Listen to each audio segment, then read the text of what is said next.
There is a monk sitting alone on a mountain in the rain. No one is coming to visit him, no one is calling him, no one is checking on him, and he has never been happier in his entire life. Somewhere right now, someone is scrolling through their phone, looking at photos of friends laughing together, feeling a hollow ache in their chest because they were not invited. Somewhere right now, someone is lying awake at 3 in the morning, terrified that if they do not find a partner soon, they will die alone and unloved. Somewhere right now, someone is sitting in a room full of people at a party, surrounded by voices and laughter, and yet they have never felt more invisible, more unseen, more utterly alone. This is the great wound of the modern world. We have been taught, from the moment we could understand language, that we are incomplete without others, that a life without a partner is a failure, that a life without a wide circle of friends is a tragedy. That solitude is a punishment, a sentence handed down to the unlovable and the unwanted. We have built our entire sense of worth on the presence of other people, and so the moment they are absent, we crumble.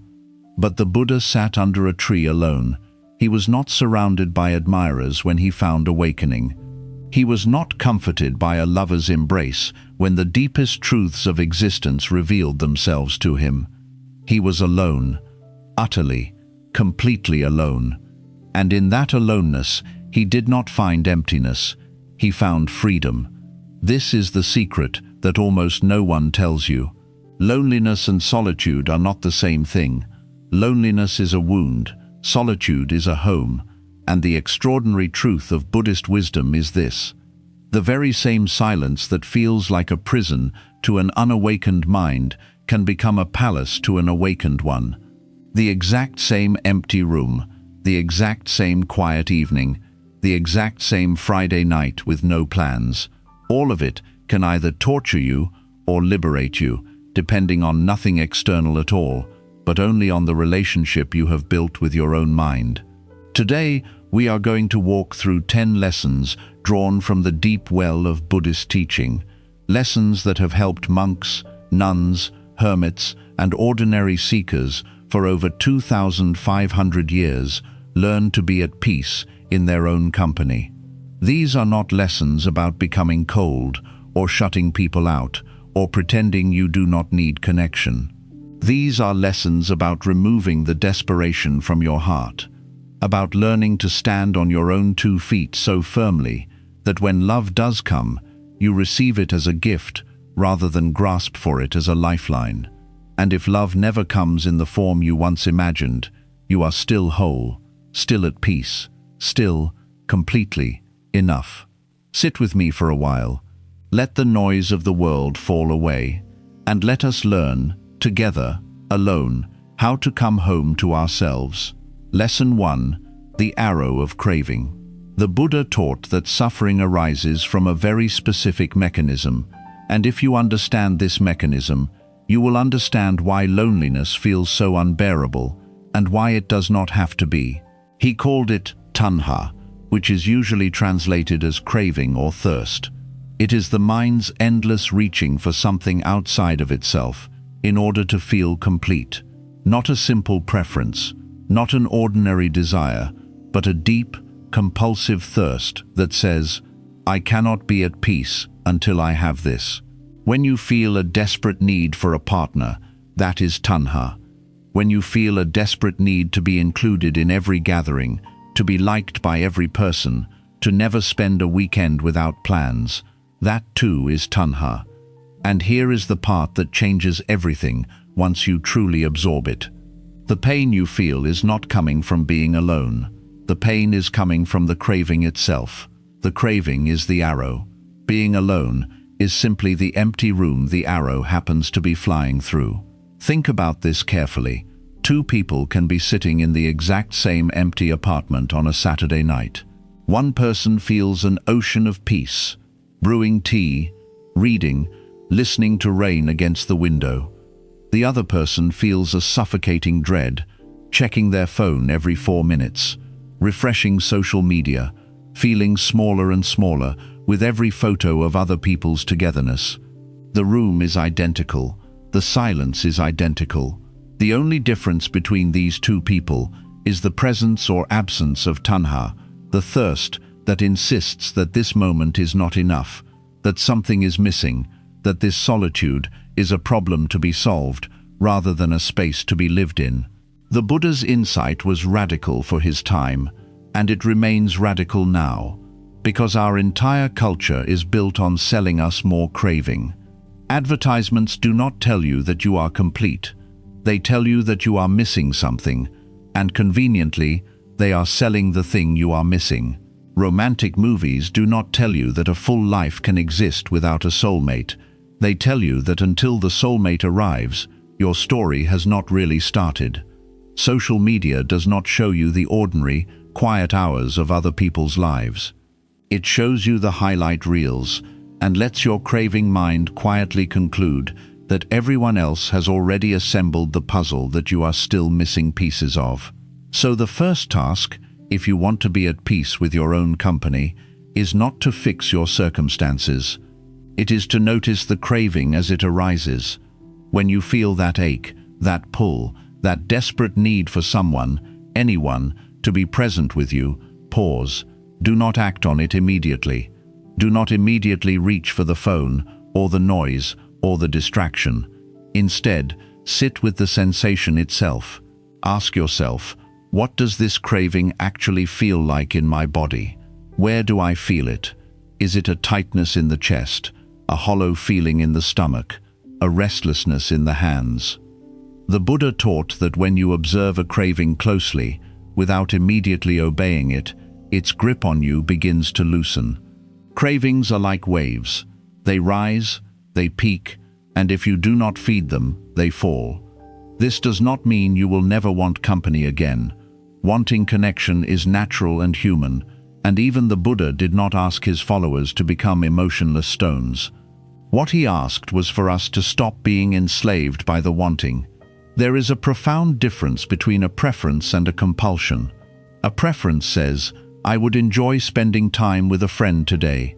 A compulsion says, I cannot survive this evening if I am alone. The first is a light touch. The second is a chain around your neck. Consider the story of a monk who lived in the forests of ancient India, a disciple of the Buddha named Ratthapala. Before his ordination, Ratthapala had been a wealthy young man, surrounded by servants, entertainers, and a household bursting with people at every hour. Yet he described his former life as a kind of suffocation, a constant noise that never let him hear his own thoughts. When he left that life to live simply in the forest, alone for long stretches, he did not describe it as a loss.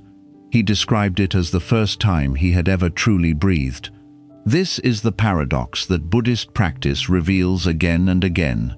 What looks like abundance, a house full of people, a calendar full of plans, a phone buzzing constantly with messages, can actually be a form of poverty if it is driven by craving, by the inability to sit still with yourself for even 1 hour. And what looks like scarcity, an empty room, a quiet weekend, a life without a romantic partner, can actually be a form of tremendous wealth if it is met without craving, met instead with presence, with curiosity, with the willingness to simply be here.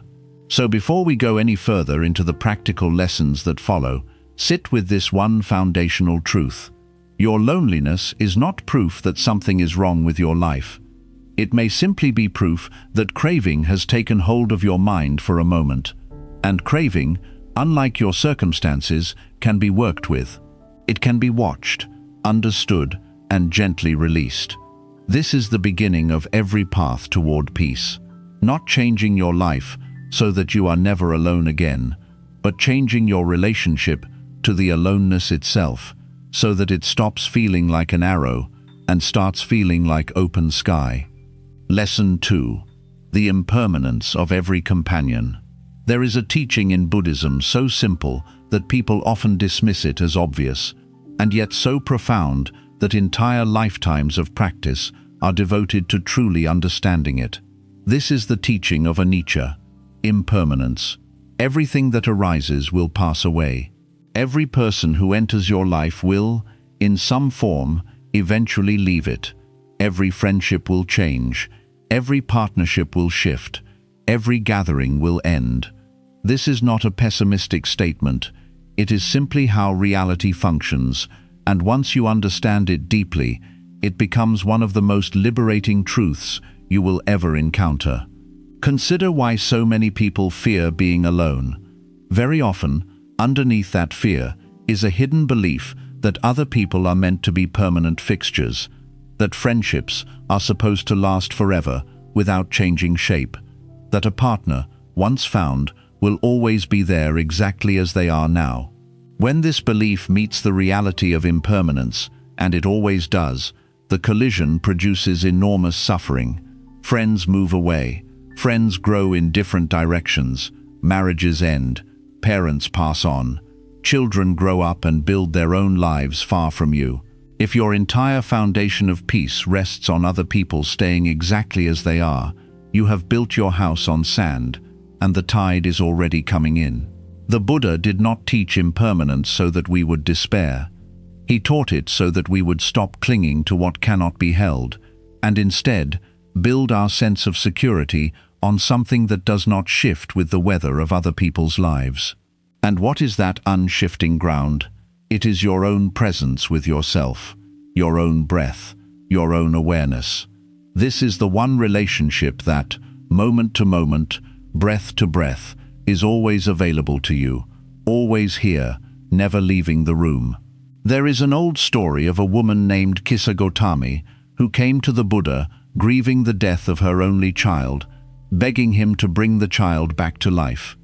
The Buddha told her he could help, but first she needed to bring him a mustard seed from a household that had never experienced death or loss. She went from door to door, full of hope, but every single household she visited had its own story of loss. A parent gone, a sibling gone, a friend gone. By the time she returned to the Buddha, empty-handed, something in her had shifted. She understood, not as an abstract idea, but as a lived truth, that loss touches every single life without exception. And in that understanding, her grief did not vanish, but her isolation within that grief did.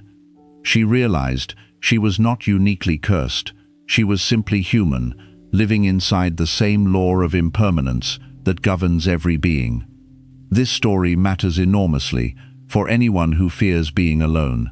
If you believe that having no partner, or having few friends, or losing a close companion is some special punishment reserved for you, some proof that you are unlovable or broken, you are fighting against a universal law rather than against a personal failing. Every person who has ever lived has experienced seasons of solitude. Every monk, every king, every artist, every parent, every child. Solitude is not a verdict on your worth. It is simply one phase in the enormous, ever-turning wheel of impermanence that touches every single being without exception. Once you accept impermanence as the nature of relationships, something remarkable happens to the way you experience your own company. You stop treating alone time as a void waiting to be filled by the next arriving person. Instead, you start treating it as one more temporary weather pattern, like a season, like a passing cloud, something to be experienced fully rather than anxiously waited out. Just as a farmer does not resent the winter, understanding that spring will follow in its own time, you can learn not to resent your solitude, understanding that connection, too, moves in its own natural rhythm, arriving and departing according to laws far larger than your immediate craving. There is also a deeper freedom hidden inside impermanence, one that many people overlook. If everything is impermanent, that means your current loneliness is impermanent too. The ache you feel tonight is not a life sentence. It is a wave, rising and falling, just like every other wave has risen and fallen before it. This should not be mistaken for a reason to simply wait passively for circumstances to change. Rather, it should be understood as permission to stop panicking. The intensity of a feeling is not proof of its permanence. Fear whispers that this feeling will last forever. Impermanence, observed honestly, tells you otherwise. At the same time, impermanence teaches something equally important about the present moment, because nothing lasts. The friends you do have, the family you do have, the moments of connection you are given, become far more precious when you stop taking them for granted, and far less like something you desperately clutch. There is a paradox here, worth sitting with. The person who fears losing their friends, who clings tightly out of terror of being alone, often pushes people away with that very grip. The person who has made peace with impermanence, who could be content alone if circumstances required it, often becomes the most peaceful, most enjoyable, least burdensome person to be around, because they are not asking anyone to rescue them from themselves. This is why solitary practice has always been so central to Buddhist training. Monks and nuns are sent into periods of retreat, sometimes for weeks, sometimes for months, sometimes for years, precisely so they can experience directly, in their own bones, that they do not dissolve when the crowd disappears. They discover, often to their own surprise, that awareness itself, simple present moment awareness, is a companion that never leaves, never grows tired of them, never has a bad day, and withdraws its presence. Breath continues, whether or not another person is in the room. Awareness continues, whether or not a phone is buzzing with messages. This continuity, once discovered, becomes an unshakable refuge, a companion available in any room, at any hour, in any season of life. So the second lesson is this: stop asking your solitude to be permanent evidence of abandonment. It is simply one wave among many waves. Friends will come and go, lovers will come and go. Seasons of fullness and seasons of emptiness will alternate, as they always have, for every being who has ever lived. Your task is not to prevent the tide from moving. Your task is to learn how to stand steady on the shore, regardless of which direction the water happens to be moving in any given moment. When you can do this, the empty room stops feeling like a verdict and starts feeling like simply another temporary weather pattern passing through the vast, unchanging sky of your own awareness. Lesson 3: Interdependence without dependence. One of the most misunderstood ideas about Buddhism is that it teaches complete detachment from others, as though the goal were to become an island, cold and self-sufficient, needing nothing and no one. This is not accurate, and it is important to correct this misunderstanding before going any further, because the goal is not isolation. The goal is freedom from a very specific kind of grasping. Buddhism actually teaches something called dependent origination, the idea that all things arise in relationship to other things. Nothing exists in complete isolation. The flower depends on the rain, the soil, the sun. The wave depends on the ocean. You depend, in countless invisible ways, on farmers who grew your food, on teachers who shaped your mind, on the entire web of causes and conditions that brought you into this very moment. So it would be a distortion of Buddhist teaching to say that a wise person needs no one at all. That is not the lesson. The lesson is far more precise and far more useful than that. The lesson is this: there is a profound difference between interdependence, which is natural, healthy, and part of the fabric of existence, and dependence, which is a desperate clinging that treats another person as the only possible source of your peace, your worth, or your happiness. Interdependence says, I enjoy your company, and our lives enrich each other, and if you are not here today, I am still whole. Dependence says, I cannot feel whole unless you are here, unless you approve of me, unless you choose me over everyone else. Think of two trees growing near each other in a forest. Their roots may intertwine underground, sharing nutrients, supporting each other against strong winds. This is interdependence. It is beautiful, mutual, and does not require either tree to collapse if the other is temporarily absent. Now imagine a vine that has wrapped itself so tightly around a tree that it cannot stand on its own, that would fall to the ground the moment the tree was removed. This is dependence. It looks like closeness from a distance, but it is actually a kind of quiet suffocation, both for the vine and, over time, for the tree it strangles. Many people, without realizing it, have built their relationships like the vine rather than like the neighboring trees. They have not learned to stand on their own roots, so every relationship becomes a desperate architecture of survival rather than a joyful architecture of connection. This is why breakups feel like death to some people, why the silence after a friend stops replying to messages feels unbearable, why an evening without plans feels like proof of failure. The person has never developed their own root system. They have only ever grown by wrapping around someone else. The practice of learning to love your own company is, in large part, the practice of developing your own roots. This does not mean cutting yourself off from other trees in the forest. It means growing strong enough, stable enough, resourced enough within yourself that connection becomes a choice made from abundance rather than a desperate grasp made from scarcity. When you have your own roots, you can still intertwine beautifully with others.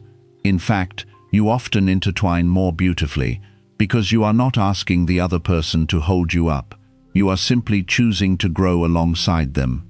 There is a wonderful teaching attributed to the Buddha about the nature of true friendship, in which he describes the qualities of a good friend as someone who is a helper in times of need, someone who remains the same in happiness and in sorrow, someone who points out what is beneficial, and someone who is sympathetic.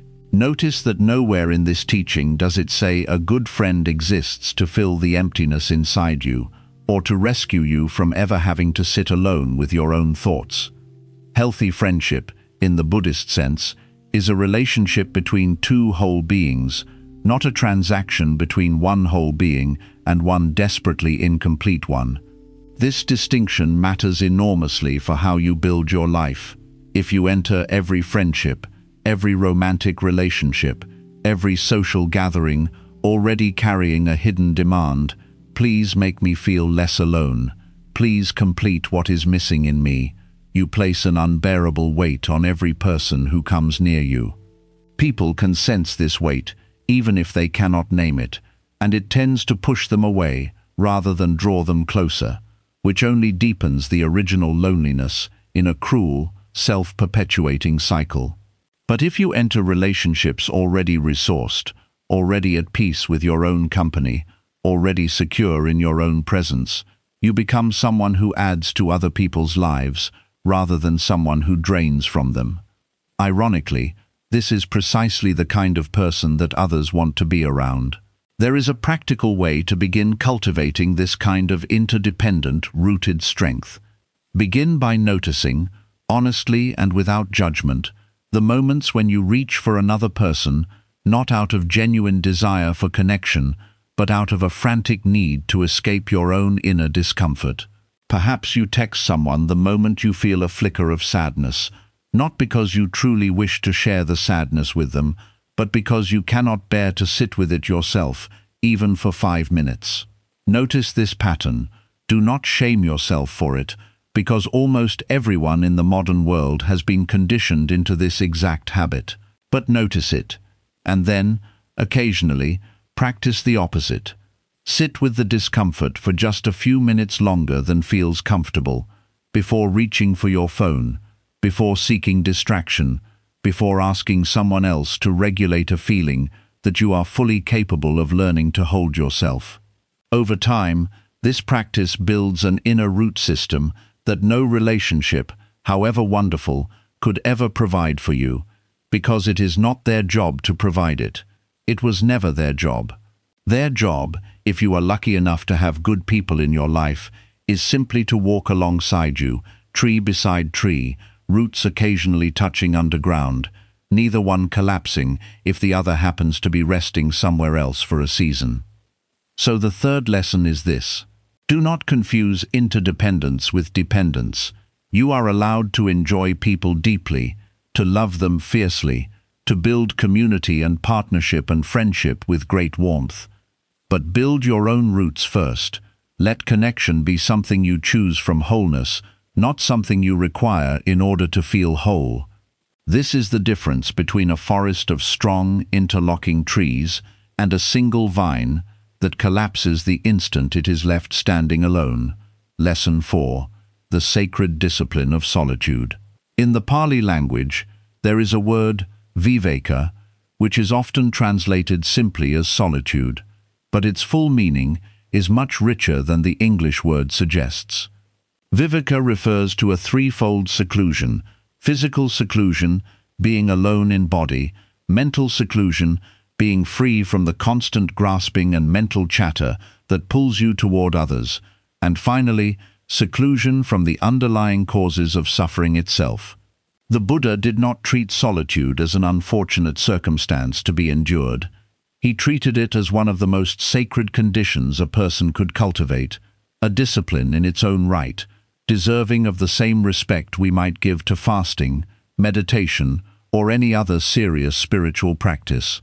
Throughout the earliest Buddhist texts, we find monks and nuns actively seeking out solitude, not because no one wanted them, but because they understood that the presence of others, however pleasant, can also become a kind of pleasant noise, a background hum that keeps the mind endlessly occupied and prevents it from ever settling into its own depths. There is a famous verse from the Dhammapada, one of the oldest collections of the Buddha's sayings, which essentially states that it is better to live alone than to keep company with the immature, that a wise person walks alone rather than forming bonds with those who would pull them away from their path, living with few wishes, as an elephant roams alone in the forest. This teaching is not an insult to community. It is a recognition that not all company is equally valuable, and that the fear of solitude often drives people into relationships and social circles that do not actually serve their growth, simply because any company feels better than none. But the Buddha suggests something almost shocking to modern ears. Sometimes no company is better than the wrong company. Sometimes the discipline of being alone, truly alone, without distraction, without the constant need to check in, without the endless performance of being liked and included, is exactly the medicine a restless mind requires. Consider your own life for a moment. How much of your social activity is driven by genuine desire for a specific person's presence, and how much is driven simply by an aversion to silence, an inability to tolerate an evening with nothing but your own thoughts for company? Many people fill every available hour with noise, background television even when they are not watching it, podcasts playing during every commute, group chats buzzing constantly on their phones, simply because the alternative, an unstructured hour of true quiet, feels unbearably uncomfortable. This discomfort is worth investigating rather than simply avoiding. The Buddhist practice of solitude asks you to gradually build tolerance for this discomfort, the same way an athlete gradually builds tolerance for physical exertion. You would not expect to run a marathon without training. Similarly, you should not expect to sit in silence for an hour, at first, without some degree of restlessness, boredom, or even a mild sense of panic. This is normal. This is simply the mind, accustomed to constant stimulation, protesting its sudden absence. But just as the runner's body adapts with consistent training, the mind adapts with consistent, patient exposure to solitude. What once felt unbearable after 5 minutes gradually becomes tolerable after 15, then genuinely peaceful after 30, and eventually, for those who practice consistently, deeply nourishing for hours at a time. There is a story of a nun named Patakara, one of the most celebrated female disciples of the Buddha, whose life before her ordination had been marked by almost unimaginable tragedy: the loss of her husband, both of her children, and her entire family in a brief span of time. In her grief, she wandered nearly mad with sorrow. When she eventually came to the Buddha, he did not immediately surround her with a crowd of comforting well-wishers. He guided her toward a practice of deep, quiet reflection, toward sitting with her grief directly, rather than being endlessly distracted from it by the presence of others. It was in this solitude, not in spite of it, that she eventually achieved a profound peace, becoming renowned as one of the foremost teachers of monastic discipline among the Buddha's female disciples. Her healing did not come from being rescued from her aloneness. It came from being given the tools to meet that aloneness directly, and finding, to her own astonishment, that it did not destroy her. This is a crucial point for anyone struggling with the fear of being alone. The instinct, when we are in pain, is almost always to seek immediate company, immediate distraction, immediate comfort from another human being. And there is nothing wrong with seeking support in times of genuine crisis, but there is a difference between seeking healthy support and using constant company as a permanent avoidance strategy, a way of never having to face what arises when the noise finally stops. Sometimes the most loving thing you can do for yourself is not to immediately call a friend the moment discomfort arises, but to sit with that discomfort, gently, without judgment, and discover that you are more resilient than you believed. Practically speaking, how does one build this capacity for sacred solitude in a modern life that is rarely structured to support it? Begin small. Choose one evening a week where you deliberately spend time alone, without the television playing in the background, without scrolling through social media, without texting anyone, simply to fill the silence. Sit, perhaps with a cup of tea, and allow yourself to simply be present with whatever arises. At first, this may feel deeply uncomfortable. You may notice a powerful urge to reach for your phone within the first few minutes. Notice this urge without immediately obeying it. Ask yourself what you are actually avoiding by seeking that distraction.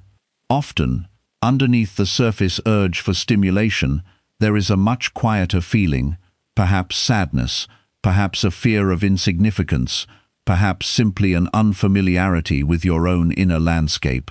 Whatever arises, let it arise. It will not destroy you. Feelings, unlike the stories we tell about them, are temporary visitors, not permanent residents. Over time, as you build this practice, something remarkable begins to happen. Solitude stops feeling like an absence and starts feeling like a presence in its own right. You begin to notice details you had never noticed before: the particular quality of afternoon light through a window, the subtle rhythms of your own breath, the quiet satisfaction of completing a small task simply for its own sake rather than for anyone else's approval. This is what the ancient teachers meant when they spoke of solitude as sacred. It is not merely the absence of other people, it is the presence of yourself, fully, perhaps for the first time in a very long while. So the fourth lesson is this: do not treat solitude as a wound to be healed the moment company becomes available. Treat it as a discipline, a practice, a sacred space in which you can meet yourself directly, without performance, without distraction, without the need to be anything other than exactly what you are in this moment. Like the elephant that the ancient texts describe roaming peacefully through the forest alone, needing no herd to validate its existence, you too can learn to roam through your own life with quiet, unshakable dignity, whether or not anyone happens to be walking beside you today. Lesson 5. The illusion of the isolated self. There is a teaching in Buddhism that, once truly understood, dissolves the entire foundation of loneliness itself. This is the teaching of anatta, often translated as non-self or not self. It is one of the most subtle and profound insights in the entire Buddhist tradition, and it directly addresses the deepest root of why solitude feels so threatening to so many people.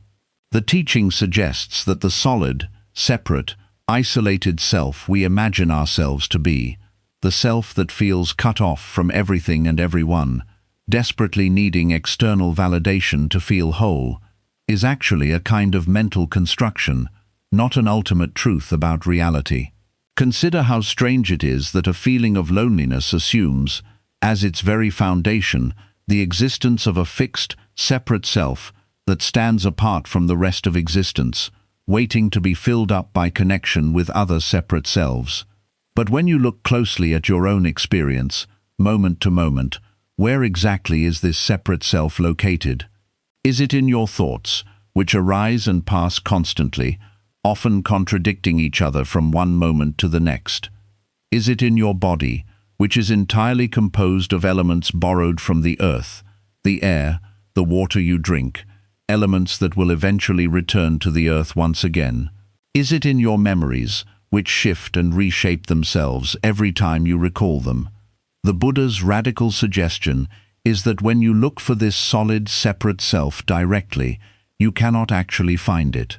What you find instead is a constantly changing flow of physical sensations, feelings, perceptions, mental formations, and consciousness, arising and passing in each moment, dependent on countless causes and conditions, none of which constitutes a fixed, isolated entity that exists independently of everything else. This might sound abstract, even unsettling at first, but its practical implications for loneliness are enormous. If the separate self is not as solid as it appears, then the felt sense of isolation, of being a lonely island cut off from all of existence, is also not as solid as it appears.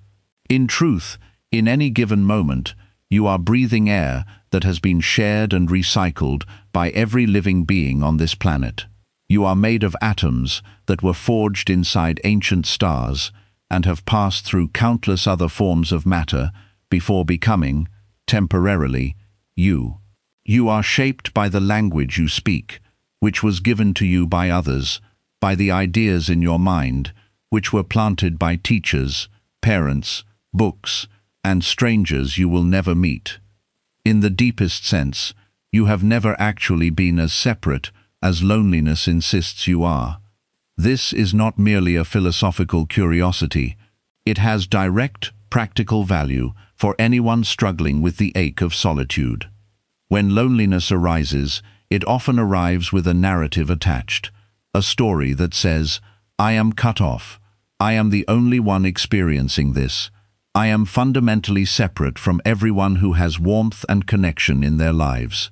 But if you investigate this narrative honestly, you find that the felt sense of a solid, isolated self generating this story is itself somewhat illusory, a temporary construction of the mind, rather than an unshakable fact about reality.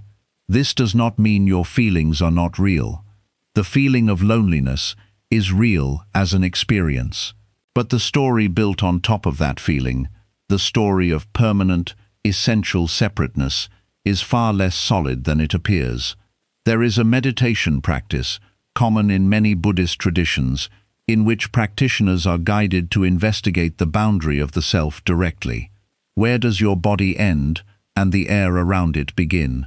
At the surface of your skin, but your skin is constantly exchanging cells, molecules, heat, and moisture with the surrounding environment. Where does your mind end and the world begin? Your thoughts are shaped by language, culture, and ideas that originated far outside of you, long before you were born, and will continue long after you are gone. The more closely you look, the more the boundary between self and other begins to seem less like a solid wall and more like a permeable membrane, something far more fluid and interconnected than our everyday sense of being a separate, isolated individual would suggest. Understanding this does not mean pretending you do not have a body, a personality, a unique perspective, a name that others call you by. Of course you do. The teaching of non-self is not a denial of your everyday functioning identity.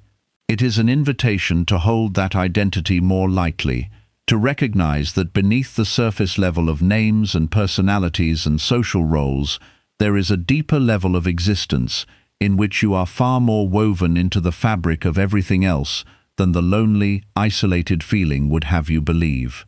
There is a story, often shared in Zen traditions closely related to early Buddhist teaching, of a student who came to his teacher in deep despair, insisting that he was utterly alone in the world, that no one understood him, that he was cut off from everyone around him. The teacher asked him to bring a bowl of water and set it in the moonlight. As they watched together, The teacher pointed out that the moon appeared perfectly reflected in the water, whole and complete, even though the moon itself remained far away in the vast sky. The teacher explained that in the same way, wholeness does not require physical closeness to another being. The capacity for peace, for completeness, for connection to the larger reality you are part of, is already reflected within you, exactly as you are, in this very moment, without requiring another person to stand beside you to make it real. This insight becomes especially powerful during moments of acute loneliness, late at night perhaps, when the mind insists that you are the only person awake and suffering in the entire world. In these moments, it can help to remember, not as an abstract idea, but as a felt, embodied truth, that you are part of an unimaginably vast web of existence that stretches back through countless generations and outward through countless living beings, none of whom are ever truly, ultimately separate from the rest. The specific person you might wish were beside you right now may not be available, but the deeper truth of interconnection, the truth that you have never actually been the isolated island that loneliness insists you are, remains available to you at every single moment, requiring nothing more than your willingness to look closely enough to see it. So the fifth lesson is this: question the solidity of the lonely, isolated self that seems to be suffering when you are alone. Look closely at your own experience and notice how much of what you call yourself is actually borrowed, shared, and woven together with everything and everyone around you, even in moments when no other person happens to be physically present in the room. This does not erase the very real, human ache of missing companionship, but it can soften the deeper, more corrosive belief that you are fundamentally, permanently, essentially cut off from all of existence. You were never as alone as the story of a solid, separate self would have you believe. Lesson 6. Metta for the Self. Of all the practices in the Buddhist tradition, few are as immediately practical and as consistently underestimated as the cultivation of metta, usually translated as loving kindness. Most people, when they think of loving kindness practice, imagine sending warm wishes to friends, family, even difficult people in their lives. Fewer people realize that the traditional structure of metta practice actually begins with the self. Before you are asked to wish happiness upon your loved ones, before you are asked to extend goodwill toward strangers, before you are even asked to attempt loving kindness toward those who have wronged you, you are asked to sit quietly and direct that same warmth toward yourself. This detail is often overlooked, and yet it may be the single most important piece of the entire practice for anyone struggling to be at peace with their own company. Consider why. If you cannot generate a genuine feeling of warmth, care, and goodwill toward yourself, how could you possibly expect an evening alone, a weekend without plans, or a season of life without a partner to feel anything other than unbearable? Loneliness is often not simply the absence of other people. It is frequently the presence of an inner voice that is cold, critical, and unkind. A voice that whispers that you are not enough, that your own company is a poor substitute for the company of others, that spending time with yourself is something to be endured rather than enjoyed. The traditional metta phrases, which have been recited by practitioners for thousands of years, typically go something like this: may I be happy, may I be healthy, may I be safe, may I live with ease. Notice how simple these phrases are, and yet notice also how uncomfortable many people feel when they first attempt to direct them toward themselves rather than toward someone else. There is often an immediate internal resistance, a voice that says, "This feels self-indulgent," or "This feels false," or "I do not deserve this kind of warmth directed at myself." This resistance itself is worth examining closely because it reveals just how deeply ingrained the habit of self-neglect, or even self-hostility, has become for many people in the modern world. Consider the way you likely speak to yourself during a quiet, solitary evening when nothing external is distracting you. For many people, this inner voice is far harsher than anything they would ever say to a friend. If a close friend admitted they were struggling to find a partner, you would likely respond with compassion, reassurance, perhaps gentle humor to lighten the mood.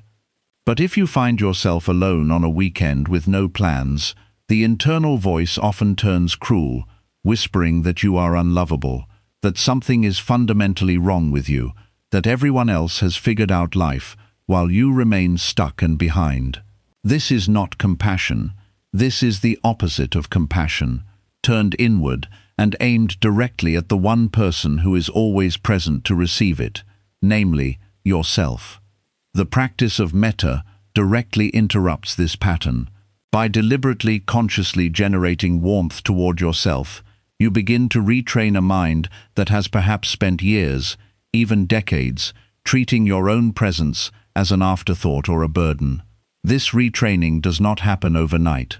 The first few times you sit and silently repeat, "May I be happy, may I be at ease, may I be free from suffering," it may feel awkward, even hollow. This is completely normal. Like any skill, metta develops with consistent practice, not through a single dramatic breakthrough. Here is a simple way to begin. Find a quiet moment, perhaps first thing in the morning or last thing before sleep, and sit comfortably. Bring to mind an image of yourself, perhaps as you are now, or perhaps as a child, since many people find it easier to access warmth toward a childhood image of themselves before self-criticism had fully taken root. Silently repeat a series of simple phrases. May I be safe. May I be healthy in body and mind. May I be at ease with myself. May I hold myself with the same kindness I would offer a dear friend. Repeat these phrases slowly, allowing the meaning to settle rather than rushing through them mechanically. If resistance arises, if a critical inner voice interrupts with doubts or objections, simply notice this resistance without engaging in an argument with it. Gently return to the phrases. Over time, and this has been confirmed not only by centuries of contemplative tradition, but increasingly by modern psychological research into self-compassion, this practice begins to soften the harsh inner critic that makes solitude feel so unbearable. When you have cultivated even a modest degree of genuine warmth toward yourself, an evening alone stops feeling like a sentence of loneliness and starts feeling more like an evening spent in the company of someone you have grown to actually like, perhaps even love. There is a teaching, sometimes attributed to the Buddha directly, which states that you could search the entire world and never find anyone more deserving of your love and affection than yourself. This is a striking statement, given how frequently spiritual traditions emphasize love and compassion toward others. But the Buddha understood something essential about human psychology. A person who cannot direct genuine warmth toward themselves will struggle to offer authentic warmth to others, because their capacity for love has been depleted at its very source. Self-metta is not selfishness. It is the refilling of a well that everyone around you, and you yourself, will eventually draw from. It is worth addressing directly a common misunderstanding here. Self-compassion, in the Buddhist sense, is not the same as indulgent self-pity, nor is it the same as arrogant self-regard.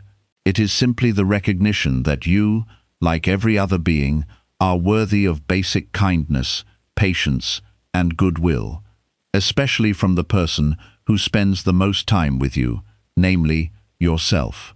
When you make a mistake, self-metta does not mean pretending the mistake did not happen or that it does not matter.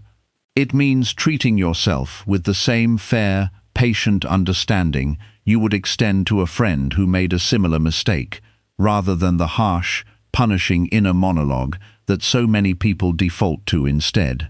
As this practice deepens, something remarkable begins to shift in the felt experience of solitude itself. Where once an empty room might have echoed with silent self-criticism, it begins instead to hold a quieter, warmer presence. You start to notice small moments of genuine enjoyment in your own company, cooking a meal, slowly and mindfully, rather than rushing through it out of restlessness, sitting with a book, without the underlying anxiety of missing out on something better happening elsewhere, taking a long walk, simply for the pleasure of moving your own body through the world, without needing anyone else there to validate the experience. These moments accumulate slowly, but they accumulate steadily, and eventually they form the foundation of a genuinely peaceful relationship with your own solitary hours. So the sixth lesson is this: before you search desperately for love from others, turn some of that same warmth toward yourself. Practice, deliberately and consistently, the simple phrases of loving kindness directed inward. May I be happy. May I be at ease. May I hold myself gently. This is not a luxury reserved for those who have already achieved perfect self-esteem. It is a practice available to anyone, in any state, and it is often most needed exactly during the seasons of life when solitude feels heaviest. The warmth you learn to offer yourself in these quiet moments becomes the very foundation upon which a peaceful relationship with your own company is built. Lesson 7. The middle way between isolation and attachment. Nearly every teaching the Buddha offered can be understood through the lens of what has come to be called the middle way, a path that avoids the extremes of indulgence on one side and harsh deprivation on the other. This principle applies not only to matters of asceticism and pleasure, which is how it is most commonly discussed, but equally to the question of how we relate to other people. There are two extremes a person can fall into regarding relationships and solitude, and both lead to suffering, though they look very different on the surface. The first extreme is what we might call desperate attachment, the pattern many people fall into when the fear of loneliness governs their choices. This looks like staying in relationships that no longer serve genuine growth, simply because the alternative, being single, feels unbearable. It looks like surrounding yourself constantly with acquaintances, filling every hour with social obligations, not because you deeply enjoy each interaction, but because silence has become associated with danger. It looks like measuring your worth entirely by your relationship status, your number of friends, or the frequency of your social calendar, as though these external markers were the only valid proof that your life has meaning. The second extreme, less commonly discussed but equally damaging, is what we might call defensive isolation, a pattern that sometimes develops as an overcorrection to the first extreme. This looks like someone who has been hurt by relationships in the past and has decided, consciously or unconsciously, that the safest path forward is to need no one at all, to build walls so thick that genuine connection can never again reach them. This person might mistake coldness for wisdom, might mistake avoidance for peace, might tell themselves a story of noble self-sufficiency while actually suffering from a quiet, unacknowledged fear of vulnerability. Solitude, in this case, is not chosen from freedom, but from wounded avoidance, and it carries its own particular flavor of suffering, even if it looks superficially similar to the peaceful solitude we have been describing throughout this teaching. The middle way, in this context, is neither desperate attachment nor defensive isolation. It is a third path, one in which a person can be genuinely, deeply content in their own company, and simultaneously remain open to connection when it arises naturally, without either grasping for it out of fear or rejecting it out of self-protective avoidance.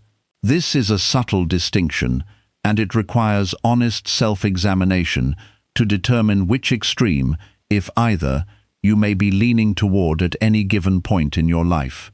Ask yourself honestly, when you imagine spending significant time alone, does the thought bring a sense of calm, spacious possibility, or does it bring a wave of dread that you quickly try to escape through distraction or frantic socializing?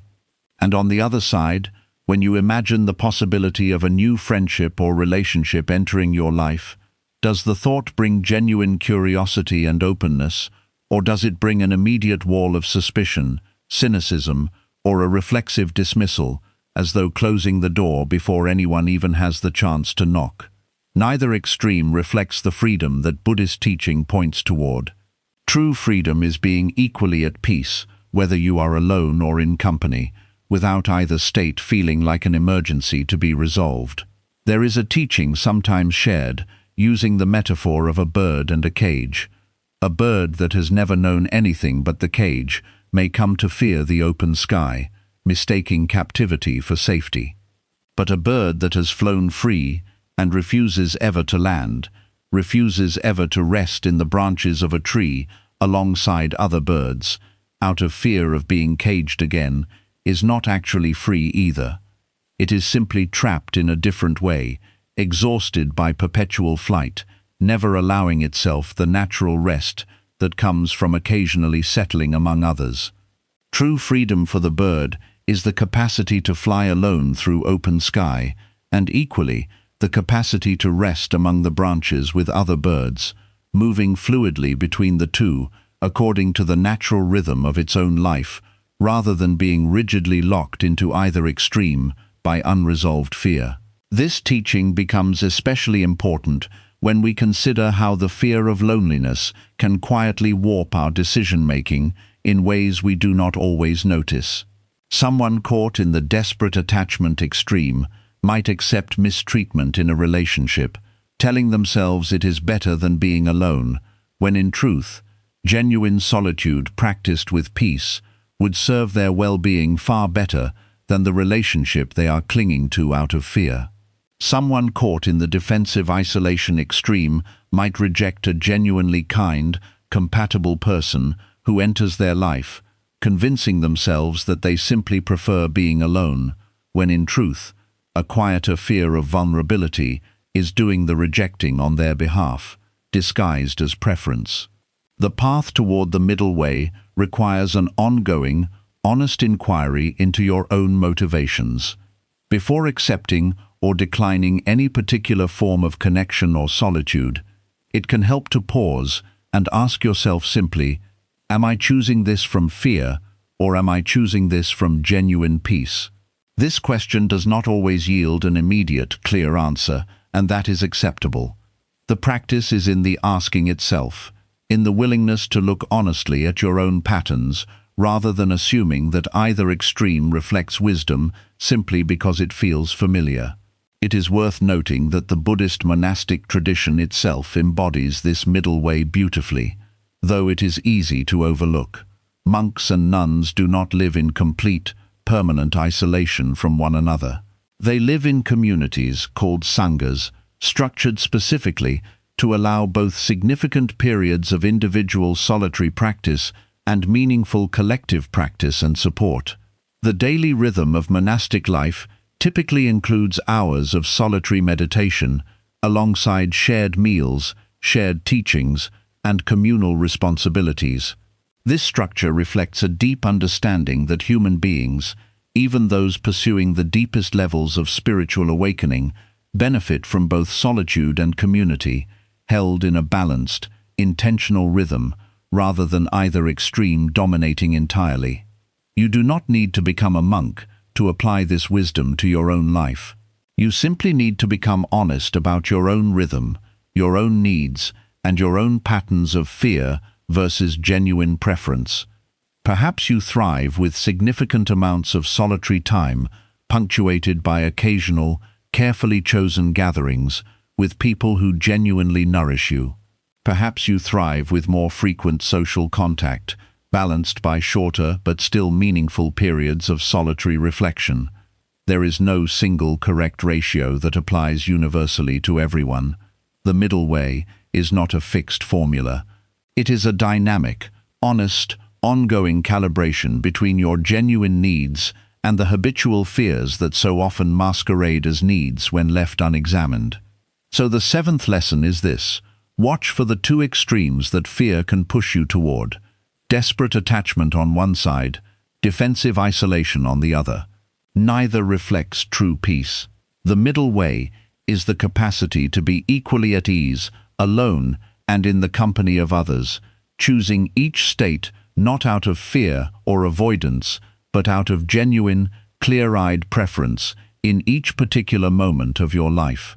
Like the bird that can fly freely through open sky and equally rest peacefully among the branches with others, your task is not to choose permanently between solitude and connection, but to move fluidly between the two, free from the fear that so often mistakes itself for a fixed personality trait.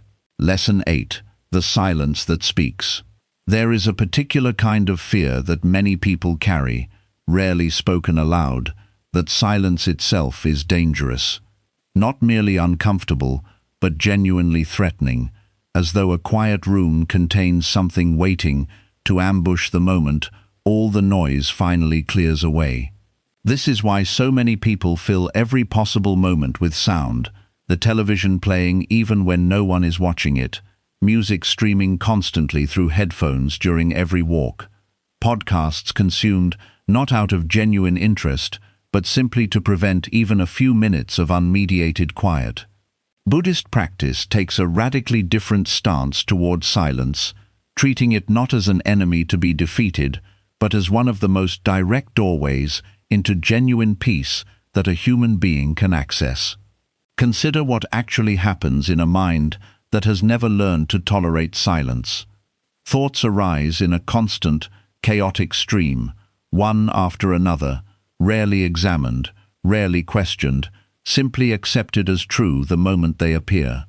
A thought arises that says, "I am unlovable," and because there is no space to examine this thought, no silence in which to notice it as merely a passing mental event rather than an objective fact, the mind simply believes it, and the belief generates a feeling, and the feeling generates behavior, perhaps another frantic reach for the phone, another scroll through social media searching for reassurance that will never quite satisfy the underlying ache. This entire chain of events happens largely unconsciously, precisely because there has never been enough silence to notice it happening at all. Meditation, at its core, is largely a practice of deliberately creating this silence, not as an escape from life, but as a laboratory in which you can finally observe the actual mechanics of your own mind. When you sit quietly, perhaps focusing on the sensation of your own breath entering and leaving your body, thoughts will inevitably arise. The instruction in most Buddhist meditation traditions is remarkably simple, though simple does not mean easy. Notice the thought. Do not follow it down every branching pathway of elaboration. Gently return your attention to the breath. Repeat this process, patiently, for the entire duration of your sitting practice, and over time, something begins to shift in your relationship, not only to meditation itself, but to silence in every corner of your daily life. What shifts, specifically, is this. You begin to develop what is sometimes called the witnessing awareness, the capacity to observe a thought or feeling arising within you without being completely swept away by it. A thought arises, "I am so alone tonight," and instead of immediately spiraling into a full narrative of despair, panic, and frantic distraction-seeking, you begin to notice, there is that thought again, the one that visits during quiet evenings, the one that always feels so urgent, and yet always eventually passes. This small shift, from being completely identified with the thought to simply witnessing the thought, is one of the most powerful tools available for making peace with your own solitary hours. There is a story often told of a young monk who complained to his teacher that meditation had made him more aware of his loneliness rather than less, that sitting in silence seemed only to amplify the ache he had hoped to escape. His teacher responded that this was not a failure of the practice, but rather its very purpose being fulfilled. Before silence, the young monk had simply run from his loneliness his entire life, filling every hour with activity, distraction, and company, never once turning to look directly at the feeling itself. The silence of meditation had not created new suffering, it had simply revealed suffering that had always been present, quietly, beneath the surface of constant activity. And once revealed, the teacher explained, the loneliness could finally be examined, understood, and gradually released, rather than endlessly outrun. This is a crucial reframe for anyone who has avoided silence out of fear that it will only make things worse. The discomfort that sometimes arises in early meditation practice or in any deliberate practice of solitude is rarely a sign that something new and terrible is being created. Far more often, it is a sign that something old, something that has been quietly present all along beneath layers of distraction, is finally becoming visible enough to be worked with directly. This is uncomfortable, certainly, in the same way that turning on a light in a cluttered room reveals a mess that was always there, simply invisible in the darkness. But the discomfort of seeing clearly is entirely different from the discomfort of ongoing, unconscious suffering. The first discomfort leads somewhere. The second simply repeats itself indefinitely. Practically speaking, how might you begin to build a relationship with silence rather than a habit of fleeing from it? Begin with very short periods, perhaps 5 minutes, sitting quietly without any external stimulation, simply following the natural rhythm of your own breath. When thoughts arise, and they will, practice the gentle return described earlier, noticing without following, releasing without suppressing. Over days and weeks, gradually extend this period, perhaps to 10 minutes, then 15, then 20. There is no need to rush this process or to judge yourself for finding it difficult at first. Every single person who has ever developed a peaceful relationship with silence began exactly where you are beginning now, with a restless mind, unaccustomed to quiet, gradually building capacity through patient, consistent practice. It can also help, especially at first, to extend this practice of tolerating silence into ordinary daily activities, not only formal seated meditation. Consider eating a meal without any screen in front of you, simply attending to the taste, texture, and experience of the food itself.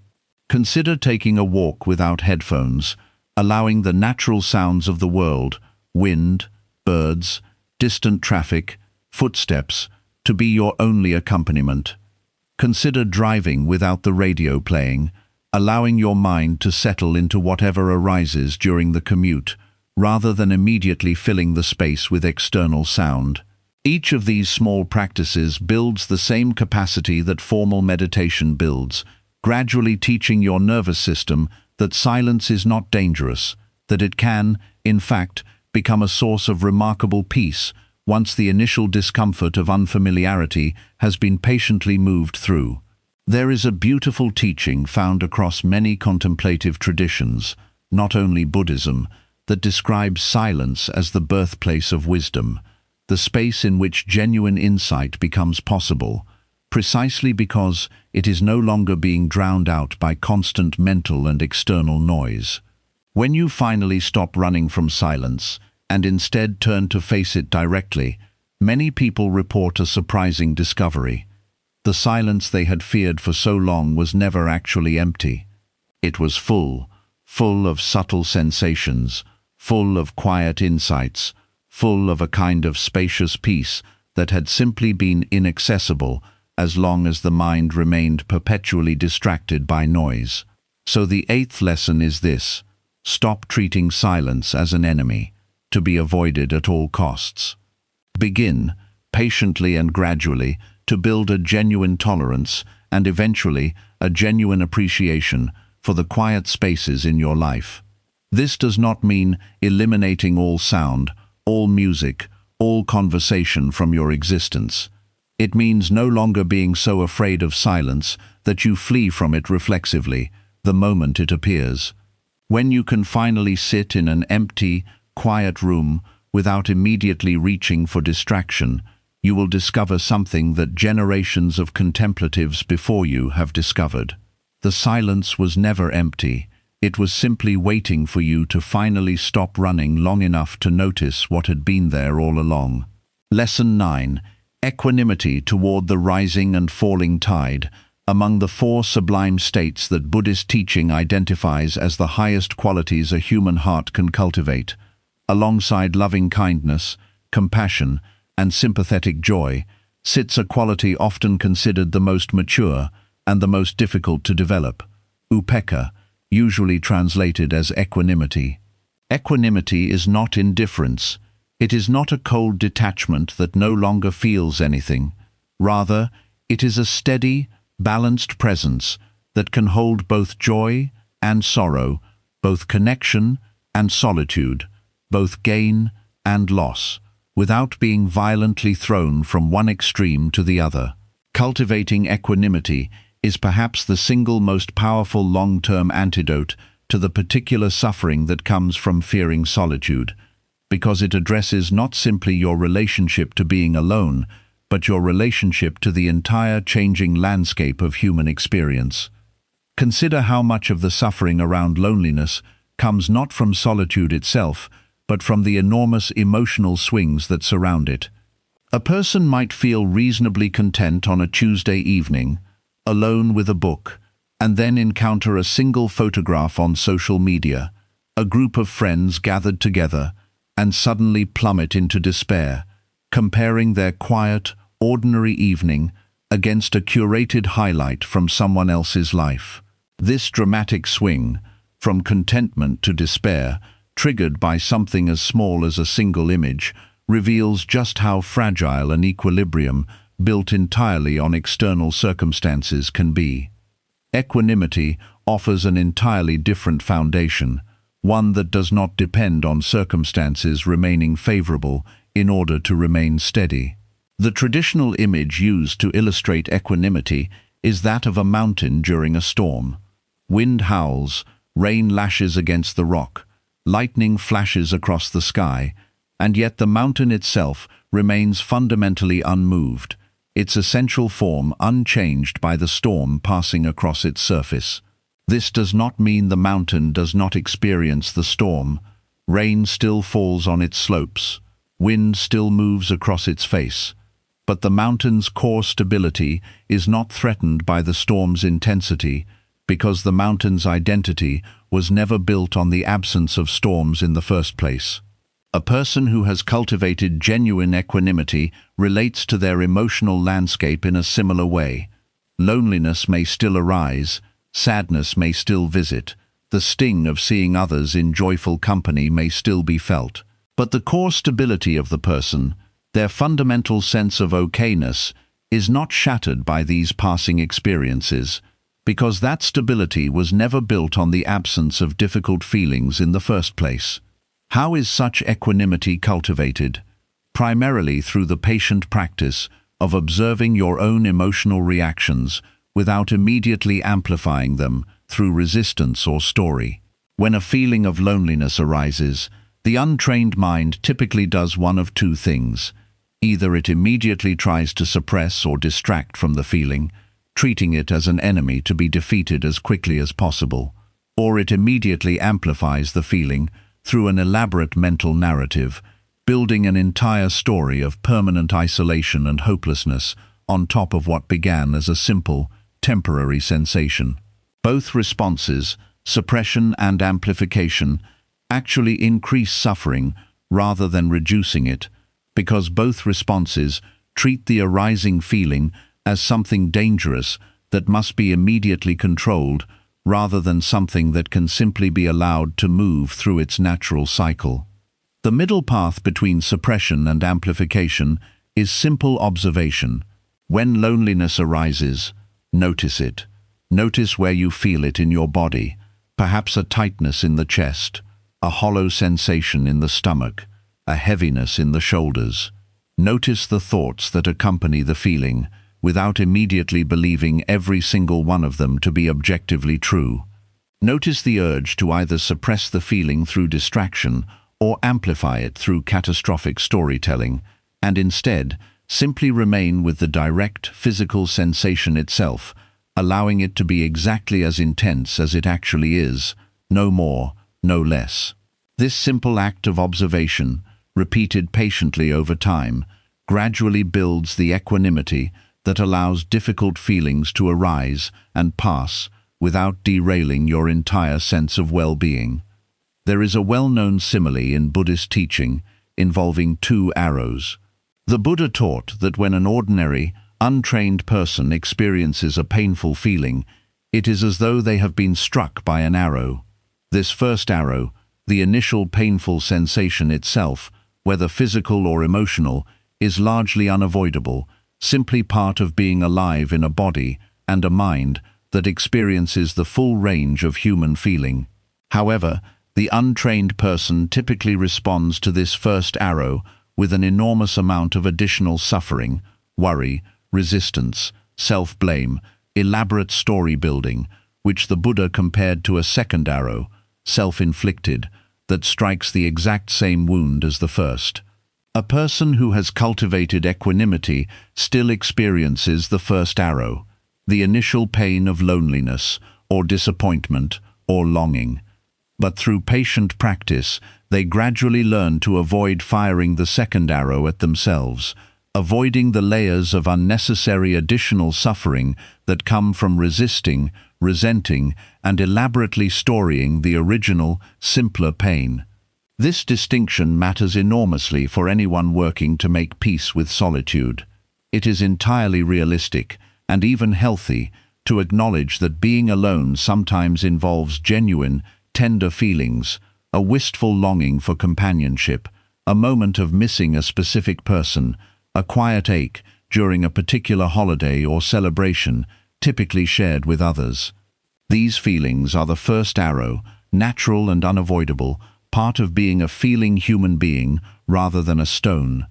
What equanimity practice addresses is the second arrow, the elaborate story that so often gets built on top of this simple, natural ache.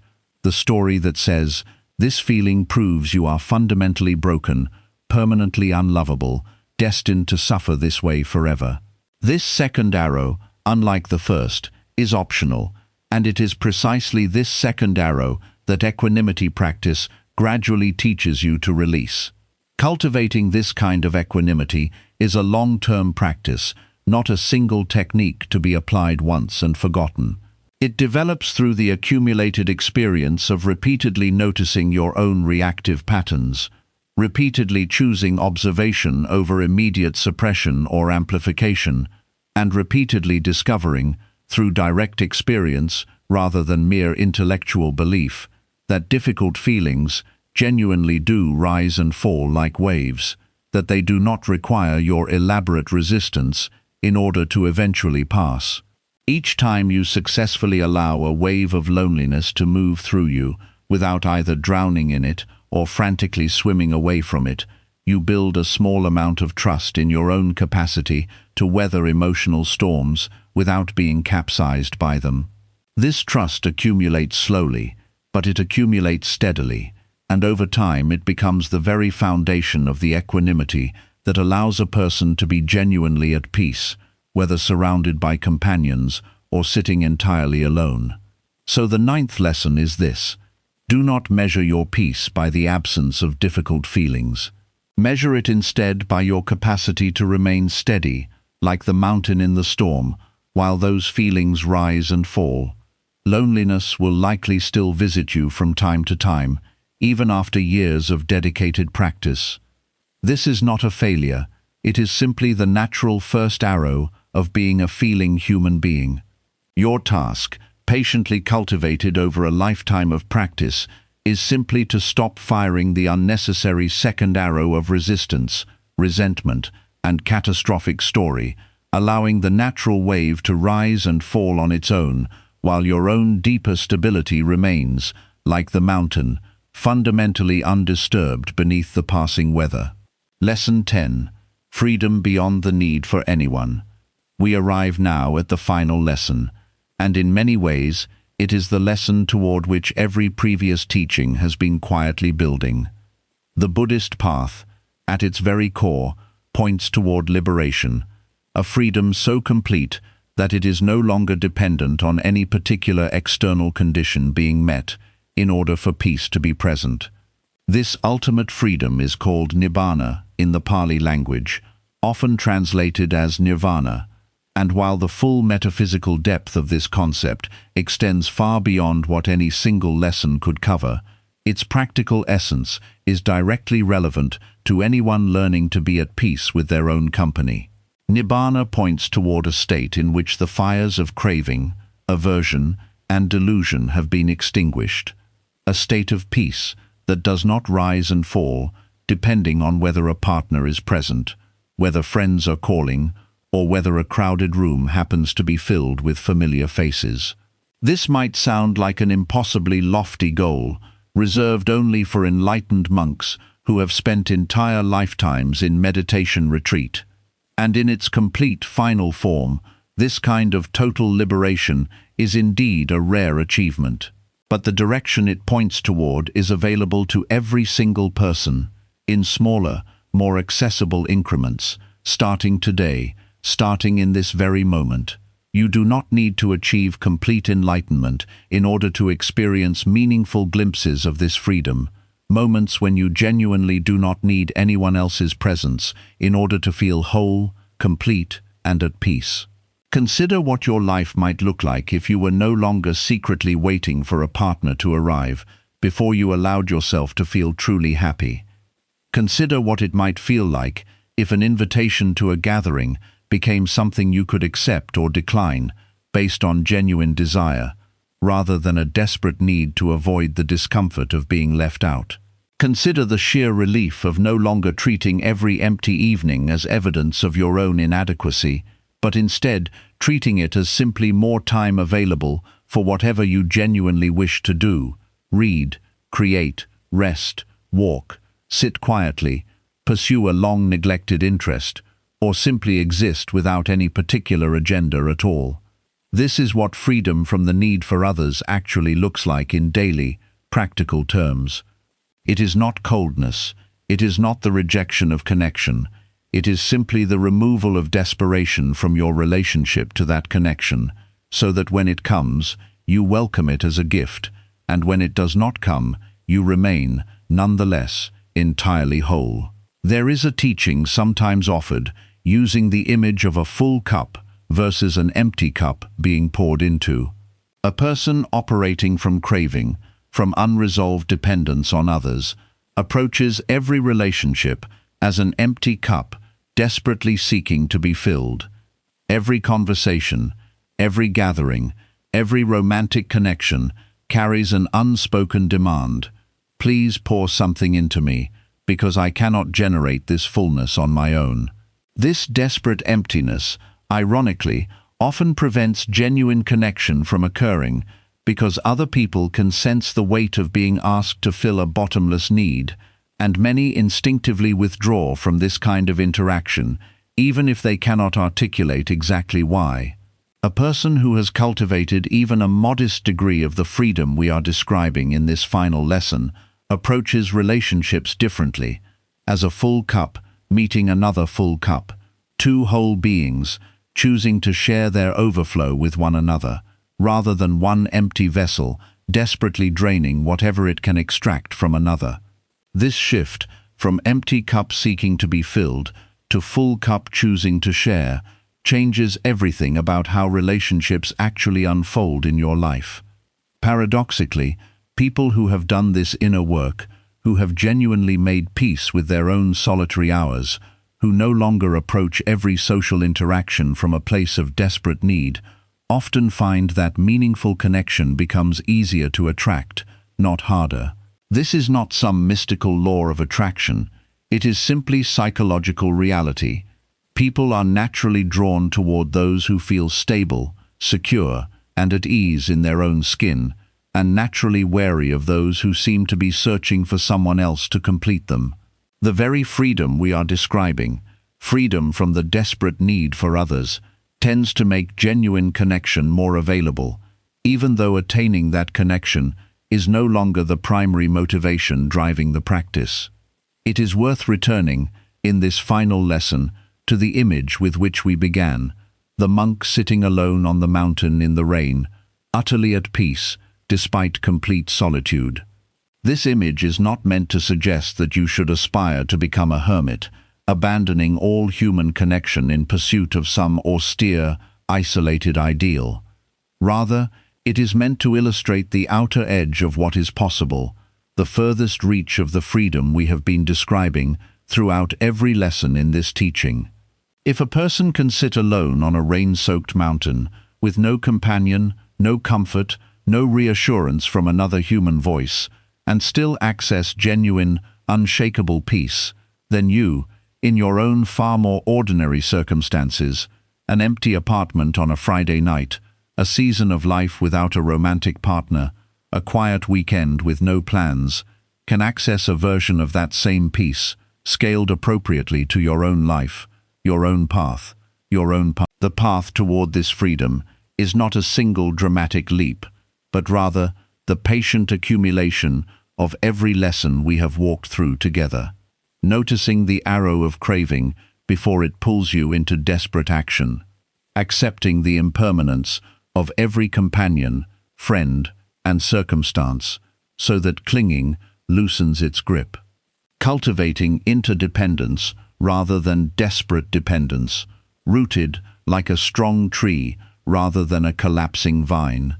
Practicing the sacred discipline of solitude, treating alone time as valuable training rather than punishment to be endured.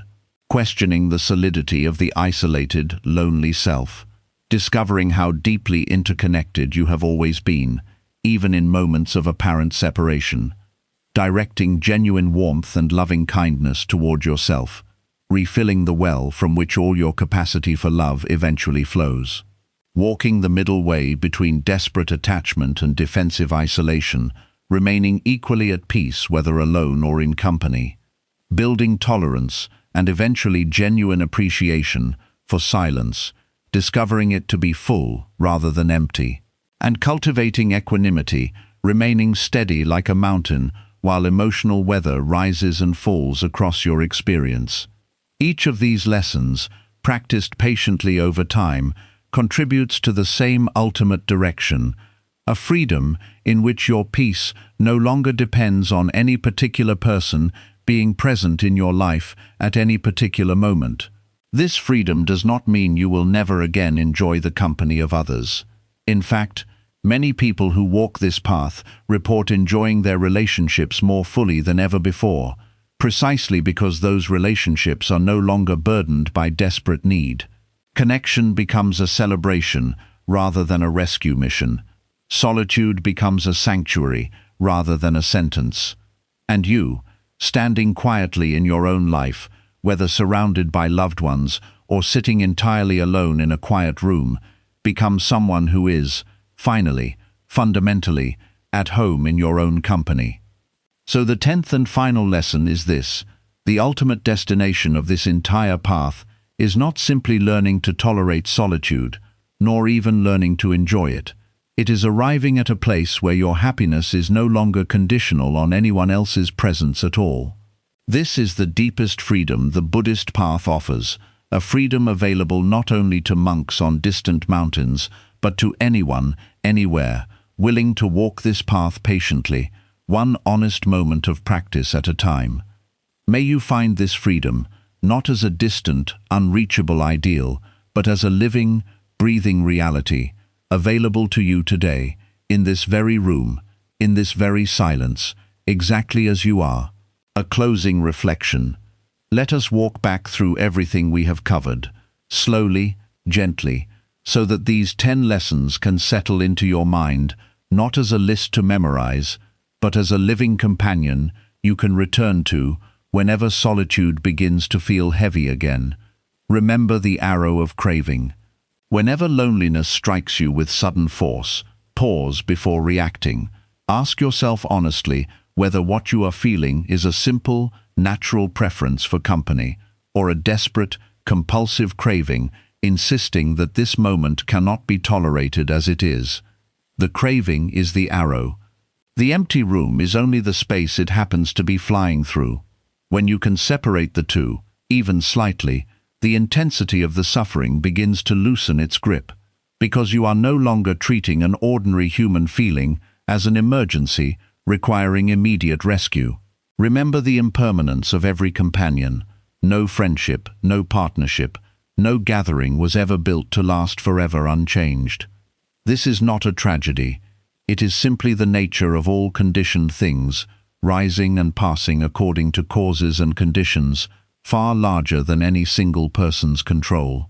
When you truly absorb this truth, your solitude stops feeling like a special punishment reserved only for you, and starts feeling like one more wave in the same vast, ever-changing ocean that every human being who has ever lived has swum through in their own time. Remember interdependence without dependence. You are allowed to want connection deeply, to cherish your friendships, to hope for love, without collapsing into a vine that cannot stand without something else to wrap around. Build your own roots first. Let every relationship you enter be a choice made from wholeness, tree beside tree, rather than a desperate architecture of survival. This single shift, from needing to choosing, transforms the entire emotional texture of every relationship you will ever have. Remember the sacred discipline of solitude. The Buddha and his early disciples did not treat aloneness as a wound to be avoided at all costs. They treated it as fertile ground for the deepest kind of growth available to a human being. Like an elephant walking peacefully through the forest, needing no herd to validate its existence, you too can learn to walk through your own hours, your own days, your own seasons of life, with quiet, unhurried dignity, whether or not anyone happens to be walking beside you in this particular moment. Remember the illusion of the isolated self. When you look closely enough, the solid, separate self that loneliness insists is cut off from all of existence begins to reveal itself as far more porous, far more interconnected, far less fixed than it first appears. You are woven from borrowed elements, shaped by borrowed language, breathing borrowed air, shared with every living being on this earth. You were never as alone as the story of separateness would have you believe, even in the quietest, most solitary moments of your life. Remember metta for the self. Before searching desperately for warmth from others, learn to offer that same warmth to yourself first. May I be happy. May I be safe. May I be at ease. May I hold myself with the same gentleness I would offer a beloved friend. This practice, simple as it sounds, gradually transforms an inner voice that has perhaps spent years treating your own company as a burden into a voice capable of genuine tenderness, genuine care, genuine companionship, present in every room you ever find yourself alone in. Remember the middle way between isolation and attachment. Watch for the two extremes, desperate clinging on one side, defensive withdrawal on the other. Neither reflects true freedom. True freedom is the capacity to be equally at peace, whether you are surrounded by others or sitting entirely alone, choosing each state from genuine preference rather than unexamined fear. Like the bird capable of both flying freely through open sky and resting peacefully among the branches, your task is not to choose permanently between solitude and connection, but to move between them with honesty and ease. Remember the silence that speaks. Stop treating quiet moments as dangerous territory to be filled at all costs with noise and distraction. Build, patiently, a tolerance and eventually a genuine appreciation for silence, discovering that it was never truly empty, only waiting for you to stop running long enough to notice the subtle richness that had been present all along beneath the surface noise of a busy, distracted life. Remember equanimity toward the rising and falling tide. Measure your peace not by the absence of difficult feelings, but by your capacity to remain steady, like a mountain, while those feelings rise and pass through you, like weather across its slopes. The first arrow of natural human feeling is unavoidable. The second arrow of unnecessary resistance, resentment, and catastrophic story is optional. And it is precisely this second arrow that patient practice teaches you to release. And finally, remember freedom beyond the need for anyone. This is the direction every previous lesson has been quietly pointing toward. A peace so complete that it no longer depends on any particular person being present in your life at any given moment. Not coldness, not isolation, simply the removal of desperation from your relationship to connection, so that when it arrives, you welcome it as a gift, and when it does not, you remain, nonetheless, entirely whole. A guided practice for coming home to yourself. Let us now spend some time together, putting these teachings into direct, felt practice. Find a comfortable position, whether sitting upright in a chair with your feet resting on the floor, or sitting cross-legged on a cushion in the traditional manner, or even lying down if that is what your body needs today. There is no wrong way to begin this practice, only the willingness to be present with what is actually here. Allow your eyes to close, or if you prefer, let your gaze soften and rest on a single point on the ground a few feet in front of you. Take a slow breath in through the nose, feeling the air fill your chest and abdomen, and then release it slowly, feeling your body settle slightly further into stillness. Do this 3 times, simply arriving, simply letting the busyness of the day begin to quiet. Now bring your attention to the natural rhythm of your own breath, without trying to control it or change it in any way. Simply notice it, as it is, the slight coolness of the inhale, the slight warmth of the exhale, the natural pause between one breath and the next.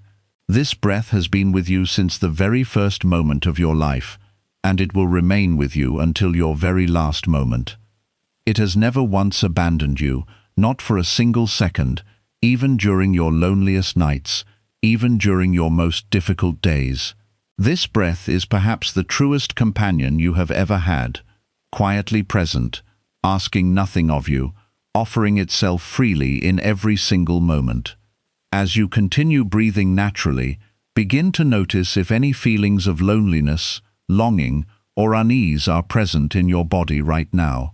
There is no need to push these feelings away, and equally no need to dramatize or amplify them. Simply notice where they live in your body. Perhaps a tightness in the chest, perhaps a heaviness behind the eyes, perhaps a hollow sensation somewhere in the stomach or throat. Wherever you notice this feeling, direct your breath gently toward that area, as though you were sending warmth and space to a part of your body that has been quietly carrying a burden. Silently, in your mind, offer yourself these words, allowing each phrase to settle before moving to the next. May I be at peace with my own company. May I release the desperate need for anyone else to complete me. May I recognize the wholeness that has always been available within my own awareness. May I hold whatever I am feeling right now with kindness rather than judgment. If your mind wanders during this practice, and it certainly will, this is not a failure. This is simply what minds do. Gently, without any self-criticism, guide your attention back to the breath, back to the felt sense of your own body sitting here, breathing, alive, present, whole. Each time you notice the wandering and gently return, you are strengthening exactly the same capacity that allows you to meet solitude with steadiness rather than panic in your ordinary daily life. Continue in this way for several minutes, simply breathing, simply noticing, simply allowing yourself to be exactly as you are, without needing anyone else in the room to make this moment complete. Notice that in this very moment, right now, you are not actually missing anything essential. You have breath, you have awareness, you have the capacity to notice, to feel, to be present. This is enough, right now, in this single moment, to constitute a complete, whole experience of being alive. When you feel ready, slowly begin to deepen your breath, bringing gentle movement back into your fingers and toes, and when it feels right, allow your eyes to open, carrying this quality of settled presence back into whatever the rest of your day or evening holds for you. You do not need to hold on to this feeling perfectly, forcing it to remain exactly as it is. Simply notice that this steadiness, this quiet fullness, is available to you again, anytime you choose to return to your breath, your body, your own quiet company. A reflection on the story of Ratthapala. Let us return once more to the story of Ratthapala, the wealthy young man who left behind a household bursting with servants, entertainers, and constant noise in order to live simply in the forest. His story deserves deeper reflection because it illustrates something crucial about the relationship between external abundance and internal peace. Before his ordination, Ratthapala's life was, by every external measure, a life of tremendous fortune. He had wealth, status, family, and constant companionship. And yet he described this life as a kind of suffocation, a constant, low-grade noise that never allowed him a single moment to hear his own thoughts clearly. This is a pattern worth examining honestly in your own life. How much of your current social activity, your current calendar full of engagements, your current constant stream of messages and notifications is genuinely nourishing, and how much of it is simply noise, filling space so that you never have to sit quietly enough to hear whatever might be waiting beneath the surface? This is not a suggestion that you should abandon your friendships or your commitments. It is simply an invitation to examine, honestly, without judgment, which parts of your social life genuinely feed you, and which parts have become habitual noise, filling time rather than filling meaning. Ratthapala's transformation did not happen because he found better company in the forest than he had in his father's house. It happened because he finally created enough silence, enough solitude, to hear his own mind clearly, perhaps for the very first time. Once he could hear clearly, he could see the patterns of craving and attachment that had been driving his behavior for years, patterns that had been completely invisible to him while he remained perpetually surrounded by noise and company. This clarity, this seeing, was the beginning of his liberation, not the addition of anything external, but the subtraction of noise sufficient to reveal what had been obscured all along. Consider setting aside, even this week, a period of time modeled loosely on Ratthapala's choice, not necessarily a retreat to a literal forest, but a deliberate reduction of noise and company, sufficient to hear your own mind more clearly. This might look like an evening without your phone, a weekend morning without any scheduled plans, a walk taken alone rather than with a companion, or a podcast playing through your headphones. Notice what arises in this deliberately created quiet. You may find, as Ratthapala found, that beneath the noise there is not an empty void waiting to swallow you, but simply your own mind, patient, waiting, ready to be heard clearly for the first time in longer than you may realize. A reflection on the story of Kissa Gotami. We spoke earlier of Kissa Gotami, the grieving mother who searched from house to house for a single mustard seed from a family untouched by death, only to discover that every household carried its own story of loss. Let us sit with this story a little longer, because it holds a teaching that extends far beyond grief alone, into every corner of the fear of being alone. Consider how much of the pain of loneliness comes not from the solitude itself, but from the belief that you are uniquely afflicted, that everyone else has somehow solved the puzzle of connection, while you alone remain stranded outside of it. This belief, when examined honestly, rarely survives close contact with reality. Behind nearly every door, in nearly every life that appears complete and connected from the outside, there are private hours of solitude, private seasons of longing, private nights where sleep does not come easily, because the ache of being unaccompanied feels too large to hold. The curated surface of other people's lives, particularly as displayed through modern technology, almost never reveals this hidden layer, and so the comparison we make between our own private experience of loneliness and everyone else's public performance of togetherness is almost always deeply unfair, weighted entirely in favor of an illusion. Kissa Gotami's journey from house to house was, in its own way, a form of meditation, an embodied investigation into the true nature of her situation. She did not find what she was looking for, a household free from loss, but she found something arguably more valuable, the direct, felt knowledge that she was not alone in her aloneness, that the entire fabric of human existence is woven through with exactly this kind of loss, longing, and impermanence. This knowledge did not erase her grief, but it transformed her relationship to that grief, from a private, isolating shame into a shared, universal thread connecting her to every other being who has ever loved and lost. You might try a version of this practice in your own life. The next time loneliness convinces you that you alone are missing out on some universal experience of connection that everyone else has already secured, pause and remember Kisa Gotami's journey. Remember that behind nearly every door, in nearly every life, there are private hours just like yours, quiet aches just like yours, seasons of longing just like yours. This is not meant to minimize your own experience, but rather to place it correctly within the vast shared context of human life, rather than within the isolating, comparative frame that loneliness so often insists upon. A reflection on the story of Patakara.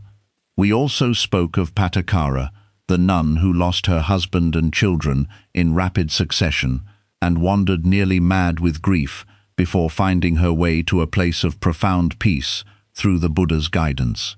Her story deserves a second, deeper look, because it directly addresses a fear that many people carry about solitude, the fear that if left alone, with sufficiently difficult feelings, without the immediate rescue of another person's presence, they might simply break apart entirely. This fear is understandable, and it deserves to be met with compassion rather than dismissal. Genuine crisis, genuine acute distress, sometimes does require the immediate support of another person, a friend, a family member, a mental health professional, and there is no shame whatsoever in reaching for that support when it is truly needed. The teaching found in Patakara's story is not that a person should always face every difficulty in complete isolation, refusing all support as a point of pride. Rather, the teaching is that even the deepest grief, even the most shattering loss, does not have to permanently define a person's capacity for peace, and that solitude, approached with the right tools and the right guidance, can become a space of profound healing rather than only a space of further suffering.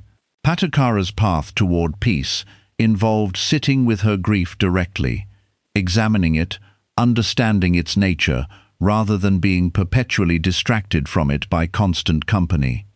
This required immense courage, and it required proper guidance from a skilled teacher who understood how to hold space for such intense suffering without either dismissing it or being overwhelmed by it. Her eventual peace did not come from forgetting her losses or pretending they did not matter. It came from developing a new relationship to those losses, one built on understanding rather than avoidance, on presence rather than perpetual distraction. If you carry your own version of grief, your own losses that make solitude feel particularly heavy, know that Patakara's path suggests something important. The goal is not to erase the grief through endless distraction, but to develop, patiently and with appropriate support, a capacity to be present with that grief without being destroyed by it. This is not a fast process, and it is not one that should be attempted entirely alone if the grief is severe.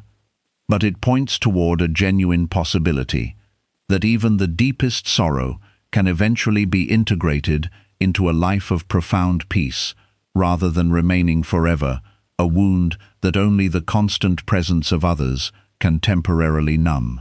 An extended teaching on craving and its roots. Let us return once more to the very first lesson, the teaching on tanha, craving, because this teaching deserves further unpacking, given how central it is to the entire path we have been walking together.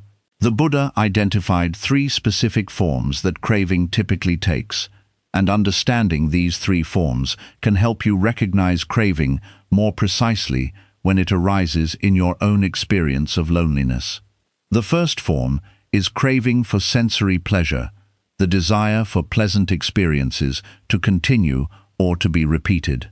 In the context of loneliness, this often shows up as an intense craving for the specific pleasant sensations associated with companionship, the sound of familiar laughter, the physical comfort of an embrace, the particular pleasure of shared conversation.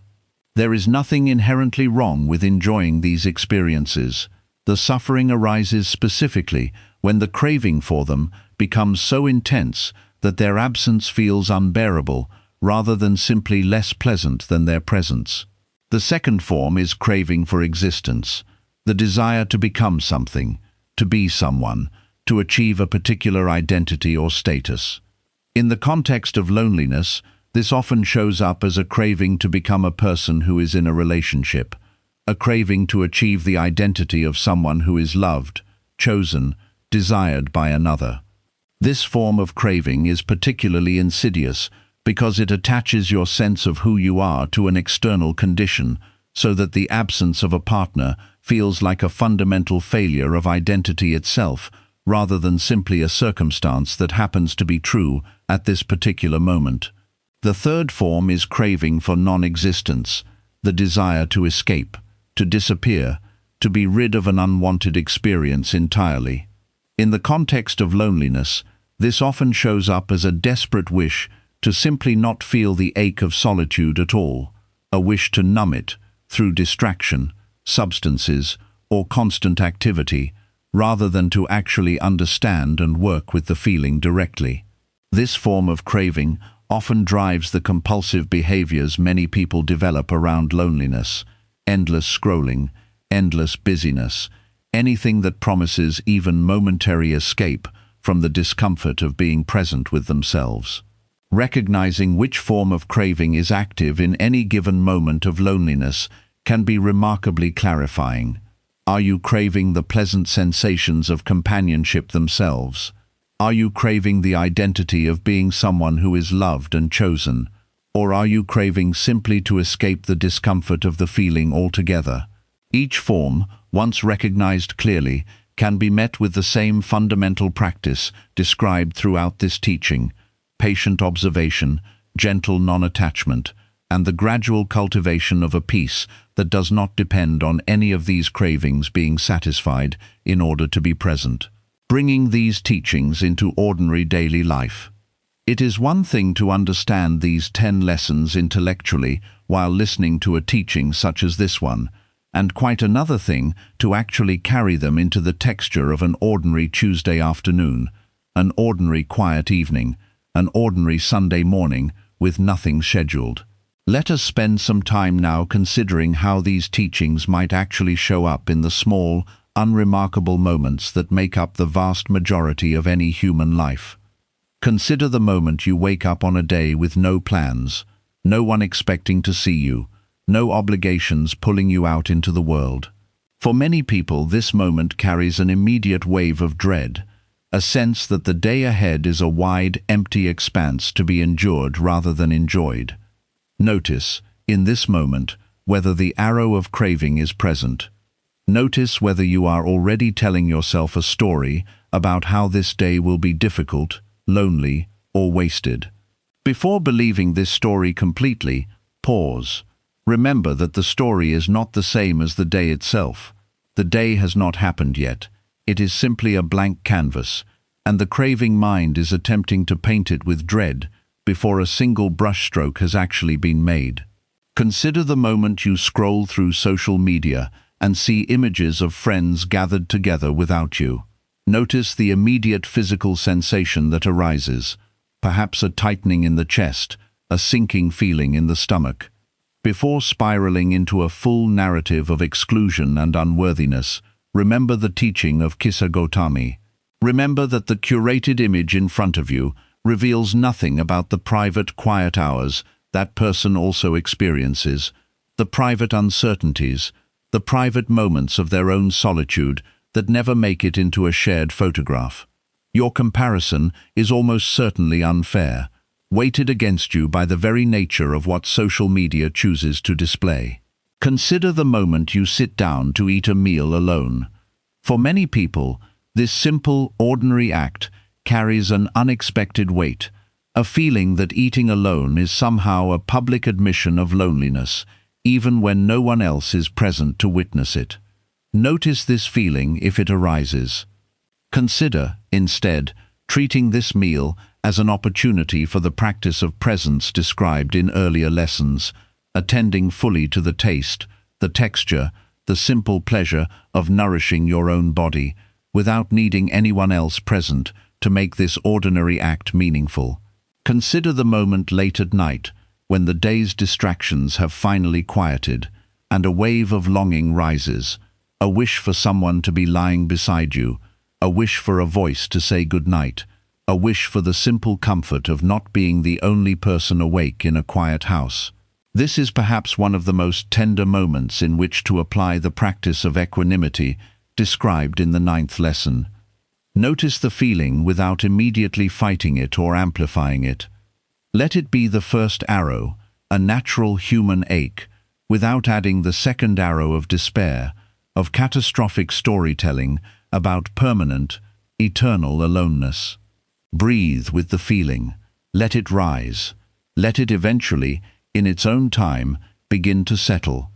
Consider the moments of genuine celebration in your life, an accomplishment at work, a small personal victory, a moment of beauty witnessed during an ordinary walk. Notice whether your immediate impulse is to feel that the moment is somehow incomplete without someone else present to share it. That joy experienced alone is somehow lesser than joy experienced in company. This is worth examining closely because it reveals a subtle but significant belief that your own witnessing of your own life is not sufficient. That experience only becomes real once validated by another person's presence. Practice, instead, allowing yourself to fully feel and honor your own joy, exactly as it is, in the moment it arises, regardless of whether anyone else happens to be present to share in it. Consider the practice of preparing your living space, your home, your room, as though it were worthy of care regardless of whether visitors are expected. Many people, when living alone, unconsciously neglect their own space, reserving genuine care and attention only for the moments when someone else might see it. Notice this pattern if it exists in your own life.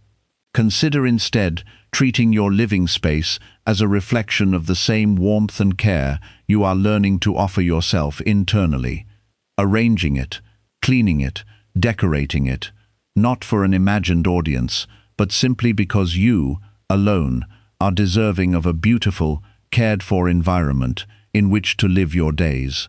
Consider, finally, the practice of speaking to yourself throughout an ordinary day the way you would speak to someone you deeply respect and care for. Notice the tone of your inner monologue as you move through routine tasks, making decisions, correcting mistakes, navigating small frustrations. Is this tone harsh, critical, impatient? Or is it patient, understanding, encouraging? This small, constant stream of internal dialogue, repeated thousands of times across a single day, shapes far more of your overall relationship to your own company than any single dramatic event ever could. Begin to notice it. Begin, gently, to shift it, one small moment at a time, toward the same warmth described in the metta practice offered earlier in this teaching. An extended teaching on community without dependence. It is worth addressing directly a question that may have arisen for you throughout this teaching. If solitude is so valuable, if peace should not depend on others, does this mean community and friendship are somehow less important within Buddhist practice? The answer, emphatically, is no. In fact, the Buddha himself, when asked by a close attendant whether spiritual friendship constituted half of the entire spiritual path, responded that it was not half of the path, but the entirety of the path. This is a striking statement, easily overlooked, and it deserves careful attention because it clarifies something essential about the balance we have been describing throughout this teaching. The Buddha was not suggesting that a person should simply cling to friends out of desperate need. Rather, he was pointing toward the profound value of what is sometimes called kalyana mitta, admirable friendship, relationships with others who support your growth, your integrity, your movement toward greater wisdom and peace, rather than relationships built on distraction, dependency, or mutual escape from discomfort. This kind of friendship is not a contradiction of the solitary practices described throughout this teaching. It is their natural complement. Consider the difference between two kinds of social contact. In the first kind, you gather with others primarily to escape the discomfort of being alone with your own thoughts, filling time with noise and distraction, rarely engaging in any genuine depth of connection. In the second kind, you gather with others who challenge you to grow, who reflect your own patterns back to you with honesty, who support your practice of presence and self-awareness, even in their company. The first kind of socializing often leaves people feeling strangely empty despite having spent hours with others. The second kind of socializing, by contrast, tends to leave people feeling nourished, energized, genuinely connected, precisely because it was not built on the desperate avoidance of solitude in the first place. This distinction suggests a practical guideline as you continue to build your own capacity for peaceful solitude. Rather than reducing all social contact indiscriminately, consider becoming more discerning about the quality of the connections you cultivate. Seek out those relationships, however few in number, that support genuine growth, genuine honesty, genuine presence, rather than simply providing background noise to distract from an unexamined inner life. A single friendship, built on this kind of admirable, supportive quality, is worth far more than a dozen acquaintances maintained purely out of fear of being alone. A reflection on romantic longing. Specifically, much of what we have discussed applies broadly to friendship, family, and community, but it is worth addressing romantic longing specifically, because it carries its own particular intensity, its own particular cultural weight, its own particular set of stories that our modern world tells us relentlessly about what a complete life requires. From childhood, most people are surrounded by stories, films, songs, and cultural narratives that treat romantic partnership as the central organizing purpose of a human life, the thing that finally makes a story complete, the thing without which a person remains somehow unfinished, a protagonist whose arc has not yet resolved. This narrative, however culturally pervasive, is not a universal truth about human existence. It is a particular story, shaped by particular cultural and commercial forces, and like any story, it can be examined rather than simply absorbed unconsciously. This does not mean romantic partnership is without value. Many people find great joy, growth, and meaning within committed partnership, and there is nothing wrong with genuinely desiring this kind of connection. The issue is not the desire itself, but the desperate, craving quality that so often attaches to it. The belief that life cannot truly begin, cannot truly matter, cannot truly be enjoyed until this particular external condition has been met. Consider how this belief actually functions in practice. A person convinced that their life is incomplete without a partner often approaches dating, and even single life itself, from a place of scarcity and urgency, which paradoxically tends to make genuine connection more difficult to find, not less. Desperation is rarely attractive, not because desperate people are unworthy of love, but because desperation itself creates a kind of pressure, a subtle demand placed on any potential partner. Please rescue me from a life I have decided is inadequate without you. This pressure, even when unspoken, tends to push away exactly the kind of secure, healthy connection a person is hoping to find. The alternative, cultivated through the practices described throughout this teaching, is to build a genuinely full, meaningful, peaceful life as a single person, not as a waiting room before real life begins, but as real life itself, complete and worthy in its own right. From this foundation of genuine wholeness, romantic partnership if and when it arrives, becomes an addition to an already full life rather than a rescue from an empty one. And if it does not arrive, or arrives later than expected, or arrives and later departs again, the foundation of peace remains intact, because it was never built on that external condition in the first place. There is a teaching sometimes offered using the image of two candles.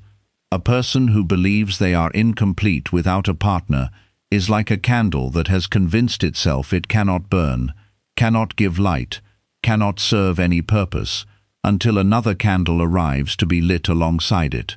But a candle does not require another candle in order to burn brightly. Its light is entirely its own, generated from its own wick, its own wax, its own inherent capacity for flame. When two such candles, each already burning brightly on their own, come together, something beautiful can occur, two lights sharing space, perhaps even lighting new candles from their combined flame. But this beautiful meeting was never necessary in order for either candle to burn.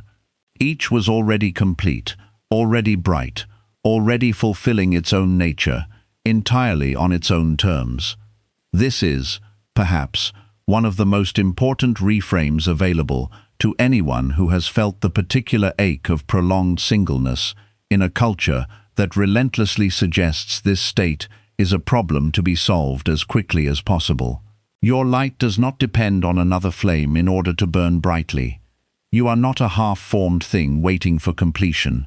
You are a whole candle, entirely capable of burning with warmth, brightness, and meaning, exactly as you are, in this exact season of your life, regardless of whether another candle happens to be burning alongside you today.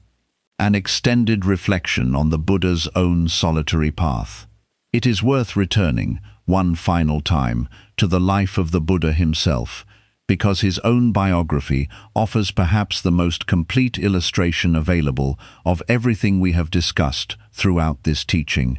Before his awakening, the historical figure who would become the Buddha, then known as Siddhartha Gautama, left behind an enormous amount of external comfort and companionship in his search for genuine peace. He left his palace, his wife, his young child, his entire community of family and attendants, in order to pursue a solitary path of spiritual investigation. For 6 years, tradition tells us, he practiced extreme asceticism alongside a small group of fellow seekers, pushing his body to the very edge of survival in an attempt to find liberation through severe self-denial.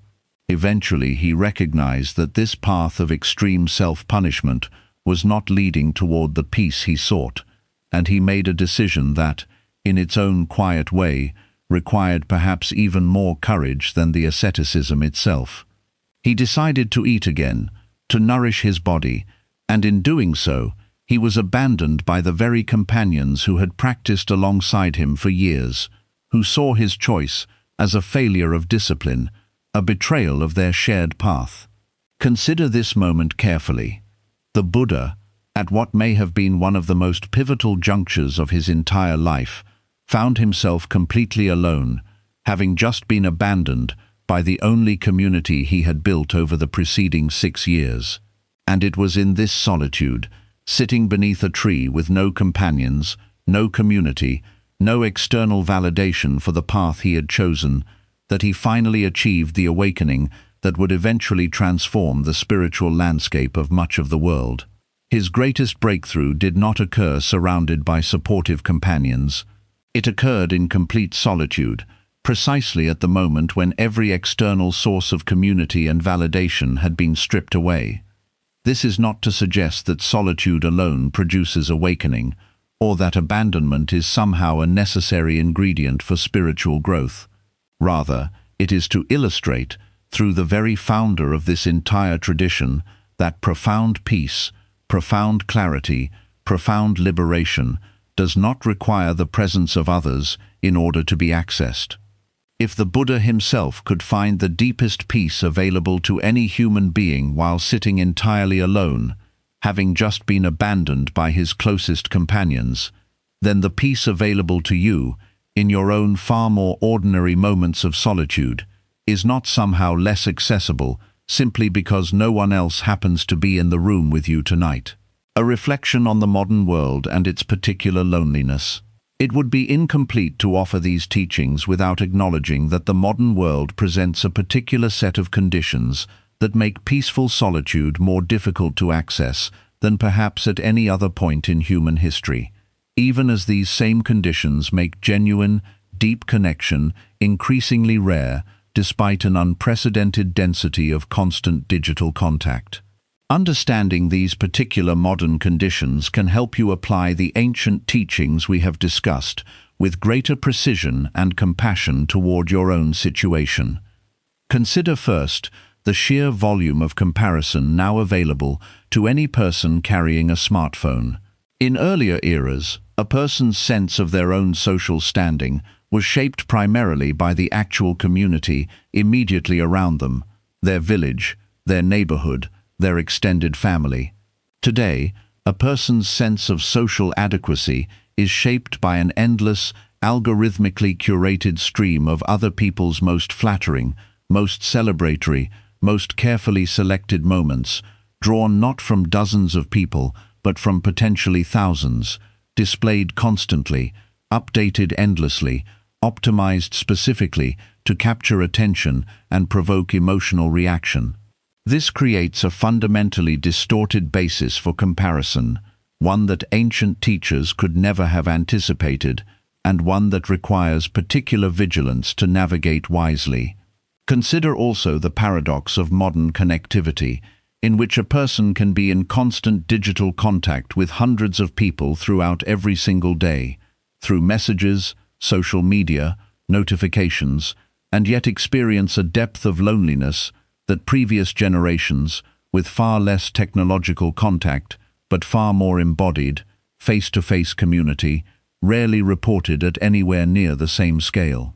Researchers studying this phenomenon consistently find that the quantity of digital contact does not correlate reliably with genuine feelings of connection, and in many studies, high volumes of passive social media consumption correlate instead with increased feelings of isolation and inadequacy. This suggests that the ancient teachings on genuine presence, on the difference between noise and true connection, are not merely historical curiosities, but urgently relevant tools for navigating a distinctly modern form of suffering. Consider, too, the way modern economic and social structures have gradually eroded many of the traditional community structures that once provided embodied, ongoing companionship without requiring deliberate effort to maintain, extended multi-generational households, tight-knit religious communities, stable neighborhoods where the same families remained in close proximity for entire lifetimes. Many people today live far from extended family, change residences frequently for work, and belong to few, if any, stable long-term communities. This is not a moral failing on anyone's part. It is simply a structural reality of modern life that makes the deliberate cultivation of both peaceful solitude and intentional, chosen community more necessary than it may have been in eras when community was largely inherited rather than actively built. Given these particular modern conditions, the teachings we have explored throughout this journey take on a heightened urgency. If you find yourself struggling with loneliness in the modern world, it is important to recognize that you are not failing at some task that previous generations found effortless. You are navigating a genuinely more difficult landscape, one shaped by unprecedented comparison, paradoxical hyperconnectivity alongside genuine isolation, and eroded traditional community structures. This recognition should not become another source of despair, but rather a source of compassion toward yourself, an understanding that the ache you feel is not simply a personal failing, but a reasonable response to a genuinely challenging set of modern circumstances. At the same time, this recognition points toward practical action. If traditional community structures no longer arrive automatically through the simple fact of living in a particular place, then community, and equally, peaceful solitude, must often be built more deliberately in the modern world than they may have needed to be in earlier eras. This might mean actively seeking out in-person gatherings rather than relying solely on digital contact. It might mean deliberately limiting the passive consumption of social media that so reliably generates unfair comparison. It might mean treating the cultivation of peaceful solitude through meditation, through deliberate quiet time, through the practices described throughout this teaching, as a serious, ongoing discipline rather than something that will simply happen naturally without effort. An extended teaching on self-sufficiency without isolation. There is one final distinction worth exploring carefully, because it addresses a concern that thoughtful listeners often raise when encountering these teachings for the first time. Does learning to be happy alone risk producing a kind of excessive self-sufficiency, a person who becomes so contented in solitude that they lose the capacity or the desire for genuine human connection altogether?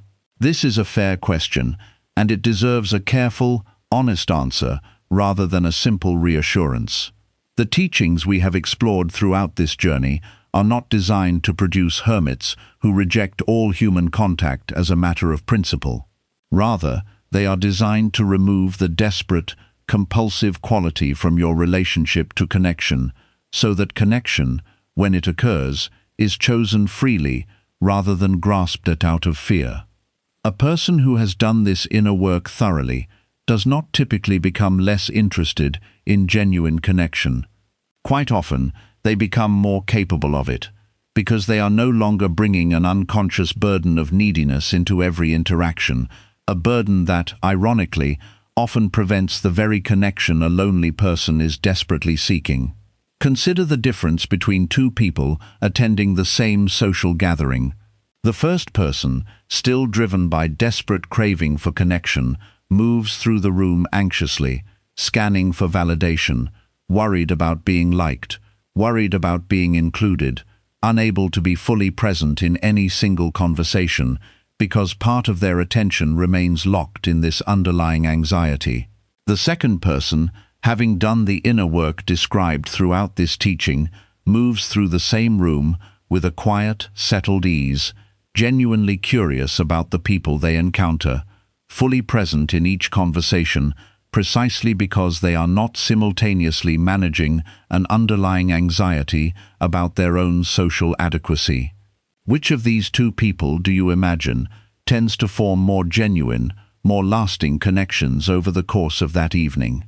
This is the paradox worth holding as you continue walking this path.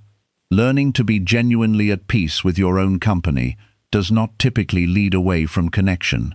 It typically leads toward a healthier, freer, more authentic capacity for connection, precisely because the desperate need that so often distorts and burdens relationships has been gradually released. You are not being asked to want less connection. You are being asked to need it less desperately, so that when it arrives, you can receive it fully, without the static of anxiety interfering with your capacity to actually enjoy it. Building a daily rhythm of self-companionship. Throughout this teaching, we have discussed many principles and stories, but principles alone rarely change a life without some kind of consistent, daily structure to support them. Let us consider, in practical terms, what a day genuinely oriented toward peaceful self-companionship might actually look like. Not as a rigid prescription to be followed perfectly, but as a set of possibilities you might draw from according to your own circumstances and preferences. Consider beginning each day with a few minutes of quiet before reaching for your phone. So many people, upon waking, immediately reach for a screen, allowing the very first moments of consciousness each day to be filled with other people's updates, other people's opinions, other people's curated lives, before they have had even a single moment to simply arrive in their own body, their own breath, their own quiet presence. Consider instead allowing the first few minutes of each day to belong entirely to yourself, perhaps simply lying still and noticing your breath, perhaps offering yourself a simple phrase of loving kindness before the day's demands begin. Consider building at least one daily ritual that you perform purely for your own enjoyment, entirely independent of whether anyone else is present to witness or validate it. This might be a particular way of preparing your morning tea or coffee, taken slowly and mindfully rather than rushed. It might be a short walk taken at a particular time of day, attending fully to the sensations of movement, light, and air. It might be a few pages of reading before sleep, chosen purely for your own interest, rather than for any social currency it might provide. These small rituals, repeated daily, gradually build a felt sense that your own company is worth caring for, worth structuring your day around, worth treating with the same intentionality you might otherwise reserve only for time spent with others. Consider, too, building in regular periods of formal practice, whether meditation, prayer, or simple quiet reflection, structured consistently into your week, rather than left to chance. The mind, like any other capacity, develops through consistent practice rather than sporadic effort. A few minutes of quiet sitting practiced daily will, over months and years, produce a far more significant shift in your relationship to solitude than an occasional hour-long session practiced only when you happen to feel particularly overwhelmed. Consider examining your relationship to your living space, ensuring that it reflects genuine care rather than mere function, arranged in a way that brings you a small measure of daily pleasure, whether through natural light, meaningful objects, plants, art, or simply cleanliness and order. Your home is where you will spend an enormous portion of your solitary hours, and treating it as worthy of care communicates something important to your own subconscious mind, that you and your daily experience are worth the effort of genuine attention and care. Consider building small moments throughout each day in which you consciously notice and appreciate your own resourcefulness, your own capacity to handle whatever arises without immediately needing rescue from another person. When you solve a small problem on your own, notice this. When you sit through a difficult feeling without immediately reaching for distraction, notice this. When you make a decision independently and it turns out well, notice this. These small moments of self-trust, accumulated over time, build the same kind of confidence in your own company that a person builds in a trusted, long-term friendship through repeated experience of reliability and care. Consider, finally, setting realistic expectations for this entire process. You will not read or hear this teaching once and emerge permanently transformed, entirely free of loneliness for the rest of your life. This is not how genuine inner change typically occurs. Rather, expect a gradual, sometimes uneven process. Moments of genuine peace, alternating with moments of old patterns reasserting themselves, followed by a slow, overall trend toward greater ease over the course of months and years of consistent practice. This is not a failure of the teaching. It is simply the natural, patient rhythm of genuine transformation, which rarely arrives all at once, and almost always arrives gradually, through the accumulated weight of many small, repeated choices made consistently over time. A teaching on releasing old wounds of loneliness. Many people carry, often without fully realizing it, old wounds from earlier seasons of loneliness. Perhaps a childhood spent feeling overlooked or excluded. Perhaps a painful breakup that left a lingering fear of abandonment. Perhaps years of feeling like an outsider in social groups that never quite made room for them. These old wounds do not simply disappear once you begin practicing the teachings described throughout this journey. Often, they surface more clearly, precisely because you have finally created enough quiet, enough stillness, to notice them directly, rather than continuing to bury them beneath constant activity and distraction. If you notice old wounds surfacing as you practice these teachings, this is not a sign of failure. It is often a necessary and even healthy part of the process. Wounds that have been buried for years, perhaps decades, rarely heal simply through avoidance. They require, at some point, to be acknowledged, felt, and gently released, a process that solitude and quiet reflection often make possible precisely because the noise that previously kept them hidden has finally begun to quiet.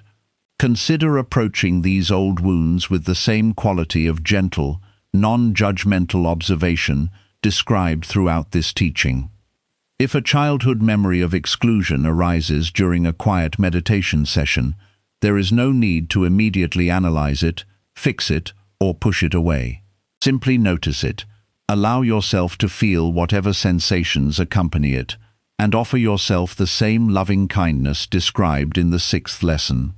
This child within you, who once felt overlooked, deserves compassion, not further criticism or impatience for still carrying this old pain. There is a teaching sometimes offered in Buddhist practice regarding the nature of old emotional wounds, comparing them to a splinter lodged beneath the skin. As long as the splinter remains buried, the area around it often becomes inflamed, tender, easily aggravated by even minor contact. The natural impulse, when this tenderness is touched, is often to protect the area even more fiercely, avoiding anything that might come near it. But this protective avoidance, while understandable, prevents the deeper healing that can only occur once the splinter itself is gently, carefully removed. The removal process, admittedly, involves some temporary discomfort, perhaps even more discomfort than simply leaving the splinter in place and avoiding contact. But this temporary discomfort leads toward genuine healing, while the alternative, permanent avoidance, leads only toward a permanent, low-grade inflammation that continues indefinitely. Working with old wounds of loneliness often benefits from support, whether from a trusted friend, a spiritual teacher, or a trained mental health professional, particularly if these wounds feel especially large or especially painful to approach directly. There is no shame whatsoever in seeking this kind of support. The Buddhist path has never suggested that every difficulty must be faced in complete isolation, without guidance or companionship. Even the Buddha himself relied on teachers during his early years of spiritual seeking, before eventually finding his own way forward. Seeking help when help is genuinely needed is not a contradiction of the teachings we have explored. It is simply another form of the wisdom these teachings point toward, the wisdom of meeting your own experience honestly, rather than through denial or avoidance. A final teaching on the nature of enough. There is a simple phrase, easy to overlook, that carries within it perhaps the entire essence of everything we have discussed throughout this teaching. That phrase is simply, "This is enough." Not enough in the sense of settling for less than you deserve, not enough in the sense of giving up on genuine connection or genuine growth, but enough in the deeper sense of recognizing that this present moment, exactly as it is, whether filled with companionship or entirely solitary, already contains within it everything required for genuine peace. Consider how much suffering arises specifically from the belief that the present moment is not enough, that something essential is missing, that peace can only arrive once a particular condition has been met, a partner found, a certain number of friends secured, a certain kind of social life achieved. This belief, examined honestly, keeps peace perpetually just out of reach, always contingent on some future circumstance, rather than available directly, right now, in this very moment, exactly as your life currently stands. The practice of returning, again and again, to the simple recognition, this moment is enough, this breath is enough, my own company, right now, is enough, gradually retrains a mind that has perhaps spent years, even decades, chasing peace, as though it were a distant destination rather than something already available, quietly, patiently, waiting beneath the surface of every craving, every comparison, every anxious reach for external validation. This does not mean you should stop growing, stop seeking meaningful connection, stop working toward whatever genuine goals matter to you. Growth and contentment are not opposites. You can work toward a fuller, richer life while simultaneously recognizing that your worth, your peace, your fundamental okayness does not depend on achieving that fuller life first. This is, perhaps, the deepest freedom available through this entire path, the capacity to want more, to hope for more, to work toward more, while simultaneously resting in the complete, unshakable knowledge that you are already, right now, in this very moment, entirely enough. The Four Noble Truths applied to loneliness. Before we close this teaching, it is worth stepping back and viewing everything we have discussed through the lens of the very foundation of Buddhist thought, the Four Noble Truths. Because these four truths offer a complete, coherent framework for understanding not only loneliness specifically, but the entire structure of human suffering and its resolution. The first noble truth states simply that suffering exists, that life inevitably contains difficulty, disappointment, loss, and pain. Applied to our subject, this truth asks you to acknowledge honestly, without shame or denial, that loneliness is a real and valid form of suffering. There is no need to pretend that solitude never hurts, that the ache of missing companionship is somehow a spiritual failing to be ashamed of. The first noble truth simply asks for honesty, an acknowledgement that this pain is real, exactly as real as any other form of human suffering, deserving of the same compassion and attention you would offer any other genuine difficulty. The second noble truth identifies the origin of suffering, locating it specifically in craving, in the mind's compulsive grasping for conditions to be different than they currently are.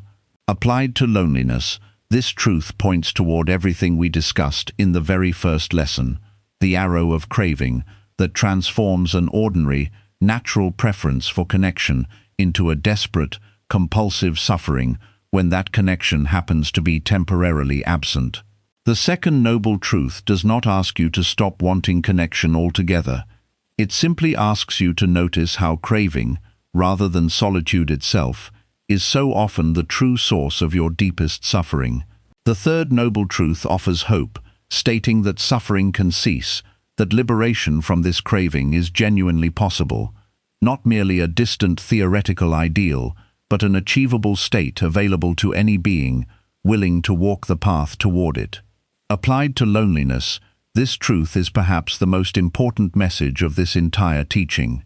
You are not condemned to suffer indefinitely every time you find yourself alone.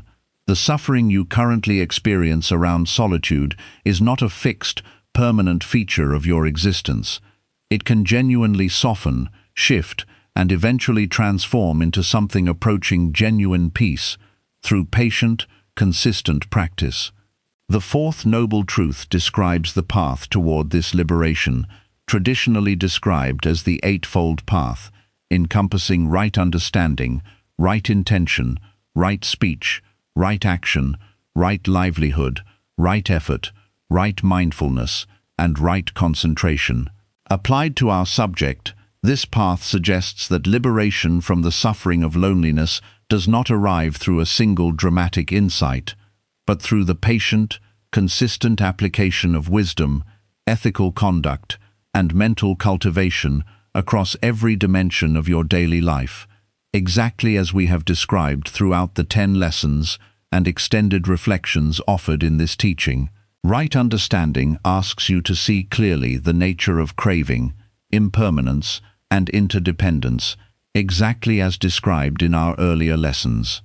Right intention asks you to consistently orient your inner life toward peace and away from desperate grasping. Right speech and right action ask you to treat both yourself and others with honesty and kindness, including in the quiet, private moments when no one else is present to witness your choices.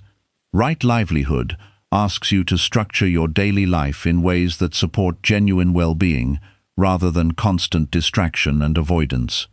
Right effort asks you to consistently apply the practices described throughout this teaching, even when progress feels slow or uneven.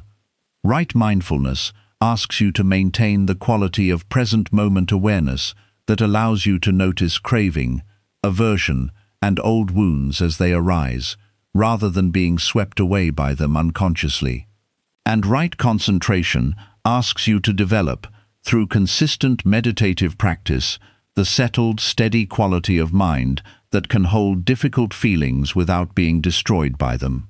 Viewed through this ancient, comprehensive framework, your journey toward peaceful solitude is not a small, isolated project, but part of the same vast path toward liberation that Buddhist practitioners have walked for over 2,500 years. You are not alone in walking this path, even though the path itself leads toward a peace that does not depend on anyone else's presence. Countless beings before you have walked this same road, wrestled with this same craving, and found, eventually, a genuine and lasting peace waiting quietly on the other side. Learning from the natural world. Buddhist teachers throughout history have often turned to the natural world for illustrations of the peace available within solitude, and it can be helpful, in your own daily life, to draw on similar images as reminders of what is genuinely possible for a human mind willing to practice patiently over time. Consider the mountain, which we have already discussed as an image of equanimity, standing through every season, every storm, every change of weather, without its fundamental nature being disturbed. Consider visiting an actual mountain or hill or any elevated natural place near where you live, and sitting quietly for a while, allowing its steady, ancient presence to remind your own nervous system of what settled stability actually feels like in the body, not merely as an abstract concept, but as a lived, physical sensation you can return to and recognize in yourself. Consider the ocean, which contains within it an entire spectrum of movement, from the gentlest ripple to the most violent storm, and yet remains, at its depths, entirely undisturbed by the surface turbulence occurring far above. This image offers a beautiful metaphor for the relationship between your surface emotions, which will naturally rise and fall throughout any given day, and the deeper, more stable awareness beneath them, which need not be disturbed by every passing wave of feeling that moves across the surface of your experience. Consider the single tree standing alone in an open field, neither anxious about its lack of surrounding companions, nor closed off from the birds, insects, and creatures that occasionally rest in its branches or shelter beneath its shade. This tree does not suffer from an absence of a forest around it. It simply grows, according to its own nature, offering what it has to offer to whatever creatures happen to pass by, without demanding that a crowd of other trees be present in order to justify its own existence. Consider the moon, referenced earlier in the story of the teacher and the bowl of water, which remains whole and complete, regardless of how many bowls of water happen to be reflecting its light on any given night.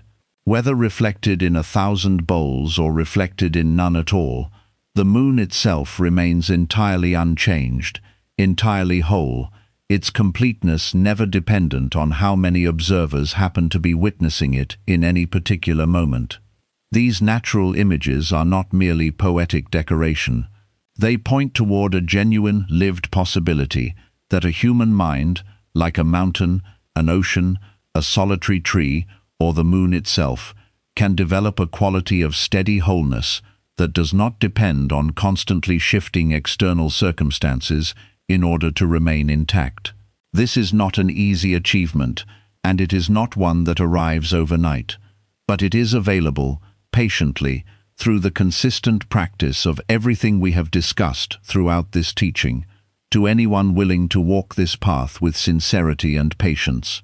A final blessing and closing meditation.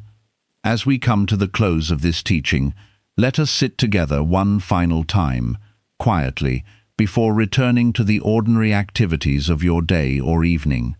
There is no need to have absorbed every single word perfectly, no need to remember every story or every teaching in precise detail. What matters most is not perfect intellectual recall, but the gradual, gentle shift in the way you relate to your own solitary hours. a shift that will continue to unfold slowly, patiently, over the coming days, weeks, months, and years, far beyond the boundaries of this single teaching. Take a slow breath in, and as you exhale, allow your shoulders to soften, your jaw to relax, any unnecessary tension in your body to begin releasing. You have spent this time in the company of ancient wisdom, wisdom carried forward across 2,500 years, through countless generations of practitioners who faced the same essential human questions you face today, the same fear of being alone, the same longing for connection, the same deep uncertainty about whether peace is truly available without another person present to confirm it. Know this: the peace described throughout this entire teaching is not reserved for a rare few, spiritually gifted individuals, born with some special capacity unavailable to ordinary people. It is available to you, exactly as you are, in whatever season of life you currently find yourself in, whether surrounded by a wide circle of friends and family, or sitting entirely alone in a quiet room with no one else present at all. The path toward this peace does not require perfect circumstances. It requires only patient, consistent practice, applied gently, without harsh self-judgment, across the ordinary days of an ordinary life. May you learn, gradually, to recognize the arrow of craving before it pulls you into unnecessary suffering. May you make peace with the impermanence of every companion who enters and eventually leaves your life, understanding this not as a personal tragedy, but as the shared nature of all existence. May you build your own roots, strong and steady, so that every relationship you enter is chosen from wholeness rather than desperate need. May you come to see solitude not as a punishment to be endured, but as a sacred discipline, a doorway into the deepest parts of your own mind and heart. May you question the solidity of the lonely, isolated self, discovering how deeply woven you have always been into the vast fabric of existence, even in your quietest, most solitary moments. May you learn to offer yourself the same warmth, patience, and loving kindness you would readily offer to a cherished friend. May you walk the middle way between desperate attachment and defensive isolation, remaining equally at peace whether surrounded by others or sitting entirely alone. May you build a genuine tolerance and eventually a genuine appreciation for silence, discovering that it was never truly empty, only waiting patiently for you to notice its quiet richness. May you cultivate equanimity, standing steady like a mountain while the natural weather of human emotion rises and passes across the surface of your experience. And may you, eventually, arrive at a freedom so complete that your peace no longer depends on any single external condition being met. A freedom available not only to distant monks on remote mountains, but to you, exactly as you are, in this very room, in this very silence, today. If you are currently walking through a particularly difficult season of loneliness, know that this feeling, however intense it may currently seem, is not a permanent life sentence. It is a temporary weather pattern moving across the vast, unchanging sky of your own deeper awareness. Seasons change, waves rise and fall, and beneath every passing difficulty there remains a steady, quiet capacity for peace, patiently waiting for you to turn toward it, one gentle breath at a time. You do not need to wait for someone else to arrive in order to begin building this peace. You do not need a partner, a wider circle of friends, or a fuller social calendar in order to start walking this path today. You can begin exactly where you are, exactly as you are, in this very moment, with nothing more than your own breath, your own awareness, and your own willingness to turn gently toward yourself with the same kindness you have always deserved. May you be happy. May you be at ease. May you come to know, not merely as an abstract idea, but as a lived, felt reality, that your own company, cultivated patiently over time, can become one of the deepest, most reliable sources of peace available to you in this entire lifetime. And may this peace, once discovered, remain with you, quietly, steadily, through every season of connection and every season of solitude that still lies ahead on your path. This teaching now comes to its close. Whatever you take from it, take slowly, gently, without pressure to transform overnight. Return to it whenever solitude feels heavy again, and trust that the path toward genuine peace with your own company, though it may take time, remains patiently, faithfully, available to you for as long as you are willing to walk it. Addressing common doubts along this path. Before we truly conclude, let us address a few honest doubts that often arise for people encountering these teachings for the first time, since acknowledging these doubts directly tends to be far more useful than pretending they do not exist. One common doubt sounds something like this: if I truly become at peace with being alone, will I lose my motivation to ever seek connection again, settling permanently into isolation out of comfort rather than genuine choice? This is a reasonable concern, and the honest answer is that genuine peace, cultivated through the practices described throughout this teaching, rarely produces this outcome.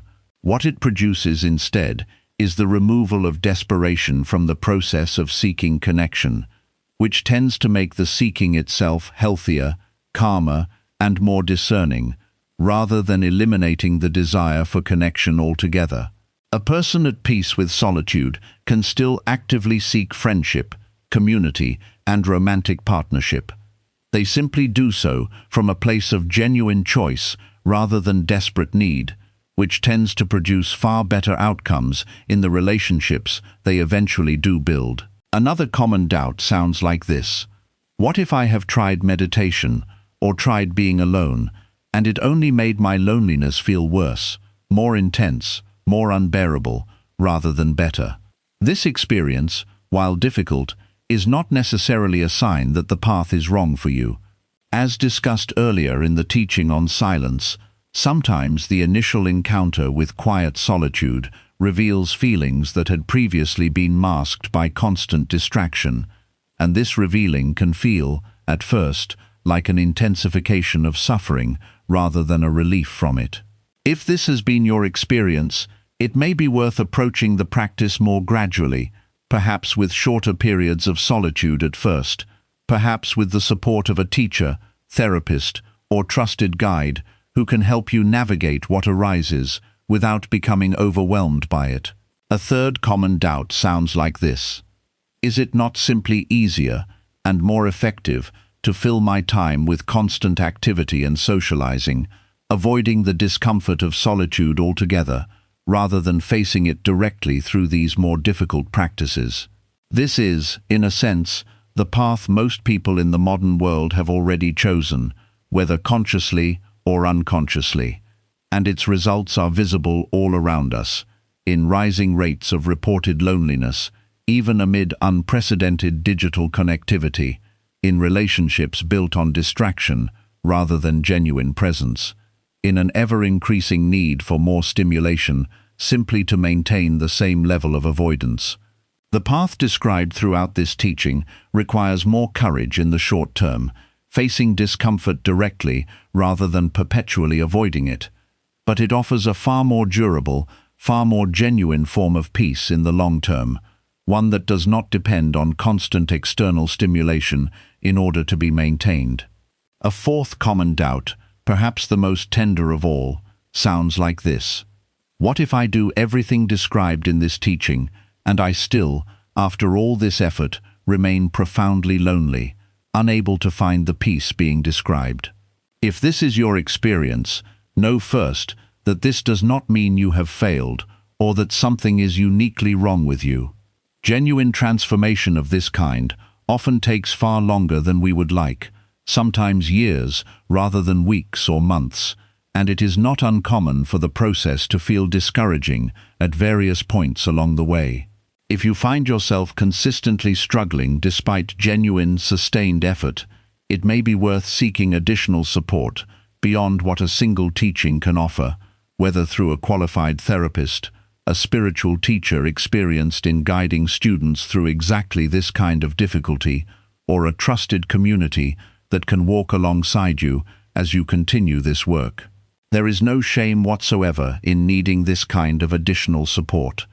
Even the most dedicated practitioners throughout Buddhist history have relied on teachers, communities, and guidance to help them navigate the more difficult stretches of their own path.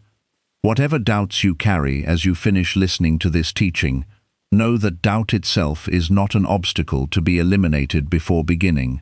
Doubt can coexist alongside sincere practice. You do not need to resolve every question before taking the first small step. Sitting quietly for a few minutes today, offering yourself a single phrase of loving kindness this evening, noticing a single moment of craving before it pulls you into unnecessary suffering tomorrow. The path unfolds one small, honest step at a time, and it remains open to you, exactly as you are, starting from wherever you currently find yourself standing. A deeper look at the elephant who walks alone. Earlier in this teaching, we referenced a verse from the Dhammapada, comparing the wise person who walks alone to an elephant roaming peacefully through the forest. This image deserves a closer, more patient look, because it is easy to misread at first glance, and its full meaning offers something valuable for anyone still working to untangle the difference between loneliness and genuine solitude. The elephant described in this ancient verse is not a wounded or rejected creature, cast out from its herd against its will, wandering in bitterness or resentment. It is a creature that has chosen its own path deliberately, recognizing that the company of the immature, of those who would pull it toward harmful or distracting behavior, is not worth the price of constant companionship. This distinction matters enormously. There is a vast difference between solitude, chosen from wisdom, and isolation imposed by circumstance or rejection. And it is worth examining honestly, in your own life, which of these two you are actually experiencing at any given time. If your current solitude has been imposed upon you through circumstances beyond your immediate control, the loss of a relationship you did not want to end, a move to a new city where you have not yet built community, a season of life in which friendships have simply drifted through no particular fault of your own, this is a different experience than the elephant's chosen solitude, and it deserves to be met with extra tenderness rather than the expectation that you should already feel the same settled peace as a being who walked away from company by deliberate choice. Give yourself permission to grieve what has been lost, to feel the natural ache of circumstances not yet resolved, even as you simultaneously practice the teachings described throughout this journey. These two things, grief and practice, are not contradictory. They can exist together, side by side, as you slowly move through a difficult season toward greater peace. At the same time, even imposed solitude, solitude you did not choose and would not have chosen, can gradually become an opportunity for the same kind of growth the elephant's chosen solitude represents. The circumstances that brought you to this point may not have been your choice, but your relationship to these circumstances, moving forward, remains entirely within your own hands. You cannot always choose whether you find yourself alone. You can, with patient practice, choose how you relate to that aloneness once it has arrived, whether you meet it with the desperate craving described in the first lesson, or whether you gradually, patiently, begin to meet it with the settled peace the elephant represents. Consider, too, that the elephant in this ancient image is not permanently isolated from all other elephants for the remainder of its life. Elephants are, in fact, deeply social creatures, and the image of solitary wandering represents a particular chosen season, a deliberate withdrawal from company that no longer serves growth, rather than a permanent, lifelong rejection of all future companionship. This nuance matters. The solitude being described throughout this teaching is not necessarily meant to be a permanent state, chosen once and never revisited. It may be a season, a chosen period of withdrawal and inner work, after which renewed capacity for genuine, healthy connection naturally follows. Connection built on a far sturdier foundation than existed before this season of solitary practice began. A closing word on patience with yourself. If there is one final thread to draw together everything explored throughout this teaching, it is the importance of patience, extended generously toward yourself as you walk this particular path. The habits of craving, comparison, and desperate need for others did not form overnight, and they will not dissolve overnight either. They likely developed across years, perhaps decades, shaped by culture, by upbringing, by particular experiences of connection and disconnection unique to your own life story. Expecting these deeply rooted patterns to transform after a single teaching, a single meditation session, or even a single month of dedicated practice sets an unrealistic standard that can itself become another source of unnecessary suffering, another way of treating yourself harshly for not progressing quickly enough. Instead, consider adopting the patient, long-term view that has characterized authentic contemplative practice across every tradition throughout history. Progress along this path is rarely linear. You may experience weeks of genuine, settled peace with your own company, followed by a sudden, unexpected wave of old loneliness triggered by an unremarkable event, a particular song, a particular date on the calendar, a particular photograph glimpsed briefly online. This is not evidence that your practice has failed or that you have somehow regressed permanently. It is simply the natural, uneven texture of genuine inner transformation, which moves forward, not in a straight line, but in a gradual, overall upward trend, punctuated by occasional difficult days that do not erase the genuine progress made along the way. Treat yourself, throughout this entire process, with the same quality of patient, gentle care you have been practicing offering yourself through the metta practice described earlier in this teaching. When old patterns resurface, as they likely will from time to time, meet them not with frustration or self-criticism, but with the same understanding you might offer a dear friend walking through a difficult stretch of their own healing journey. You would not expect a friend to transform their deepest patterns overnight, and you deserve the same patient, compassionate expectation extended toward your own gradual unfolding. The gift of being your own witness. There is one final aspect of this path worth exploring before we close, an aspect that is easy to overlook amid all the discussion of craving, impermanence, and equanimity.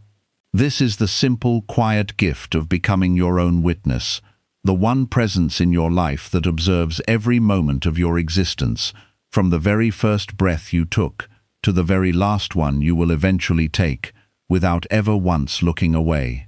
Consider how much of the ache of loneliness comes from a felt sense of being unseen, unheard, unwitnessed by another person. This is a real and valid human longing, the desire to have your experience acknowledged, reflected back, held by someone else's attention. But there is a subtler truth hidden within this longing, one that Buddhist practice gradually reveals through consistent, patient attention. You have never actually been entirely unwitnessed, not for a single moment of your life. Your own awareness has been present through every joy and every sorrow, every triumph and every failure, every crowded room and every solitary evening.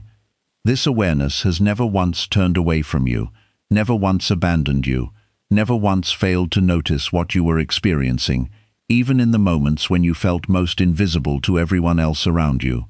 Learning to recognize and trust this quality of self-witnessing does not replace the genuine value of being seen by another person. Both forms of being witnessed, by yourself and by others, hold real value, and neither is meant to fully substitute for the other. But cultivating a felt trust in your own capacity to witness your own experience, patiently, without judgment, across every season of your life, provides a foundation that does not depend on any other person's availability, mood, or presence in order to remain steady. This is, perhaps, one of the quietest, but most profound gifts available through the entire path we have walked together in this teaching. Consider, in the coming days, practicing this simple act of self-witnessing more deliberately. When you experience a moment of joy, however small, pause and notice that you are noticing it, that your own awareness is present, receiving this experience fully, regardless of whether anyone else happens to be present to share it.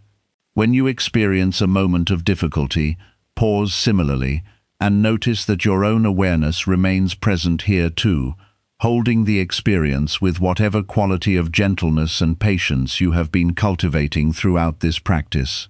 Over time, this simple habit of self-witnessing builds an unshakable sense that you are never truly alone in your own experience, because your own awareness, patient and constant, has always been and will always be present with you, through every single moment of your life, exactly as it is unfolding, right now, and in every moment yet to come.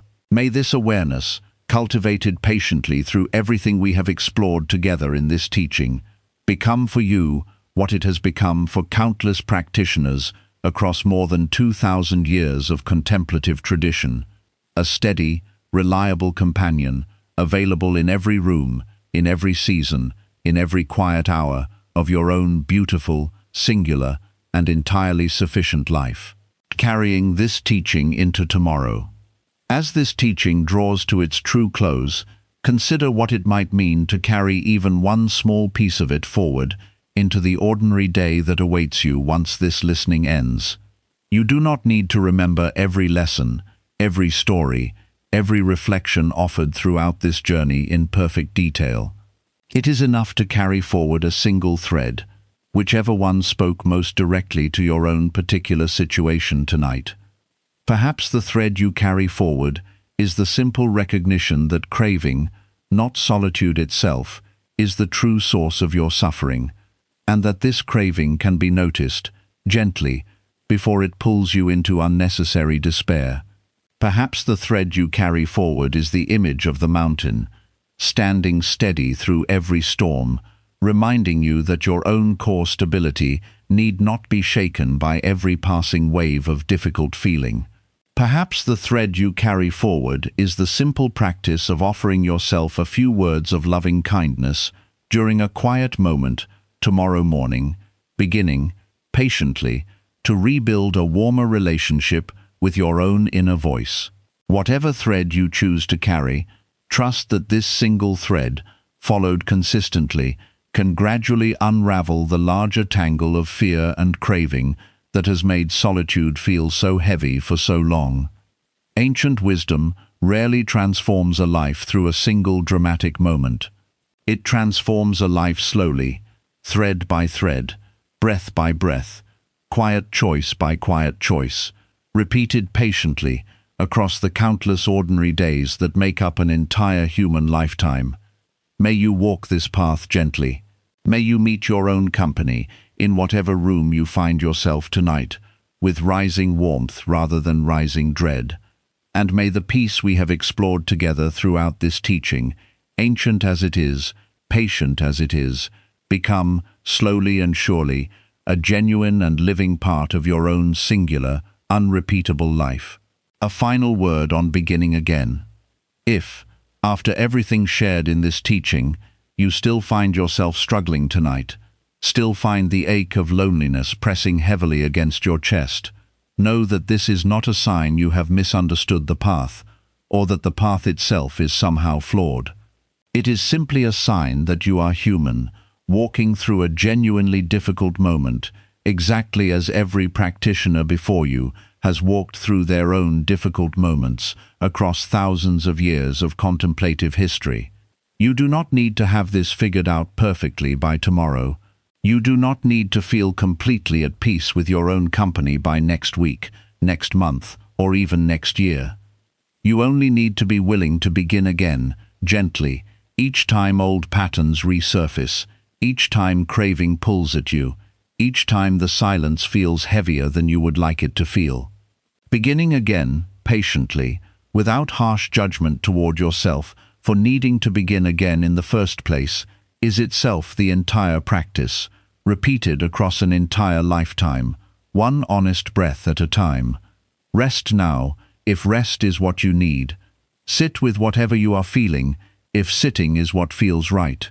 Reach out to someone you trust, if genuine support is what this moment calls for. Or simply remain here, quietly, with yourself, trusting that this quiet company, cultivated patiently over time, can become, eventually, one of the most peaceful and reliable relationships of your entire life.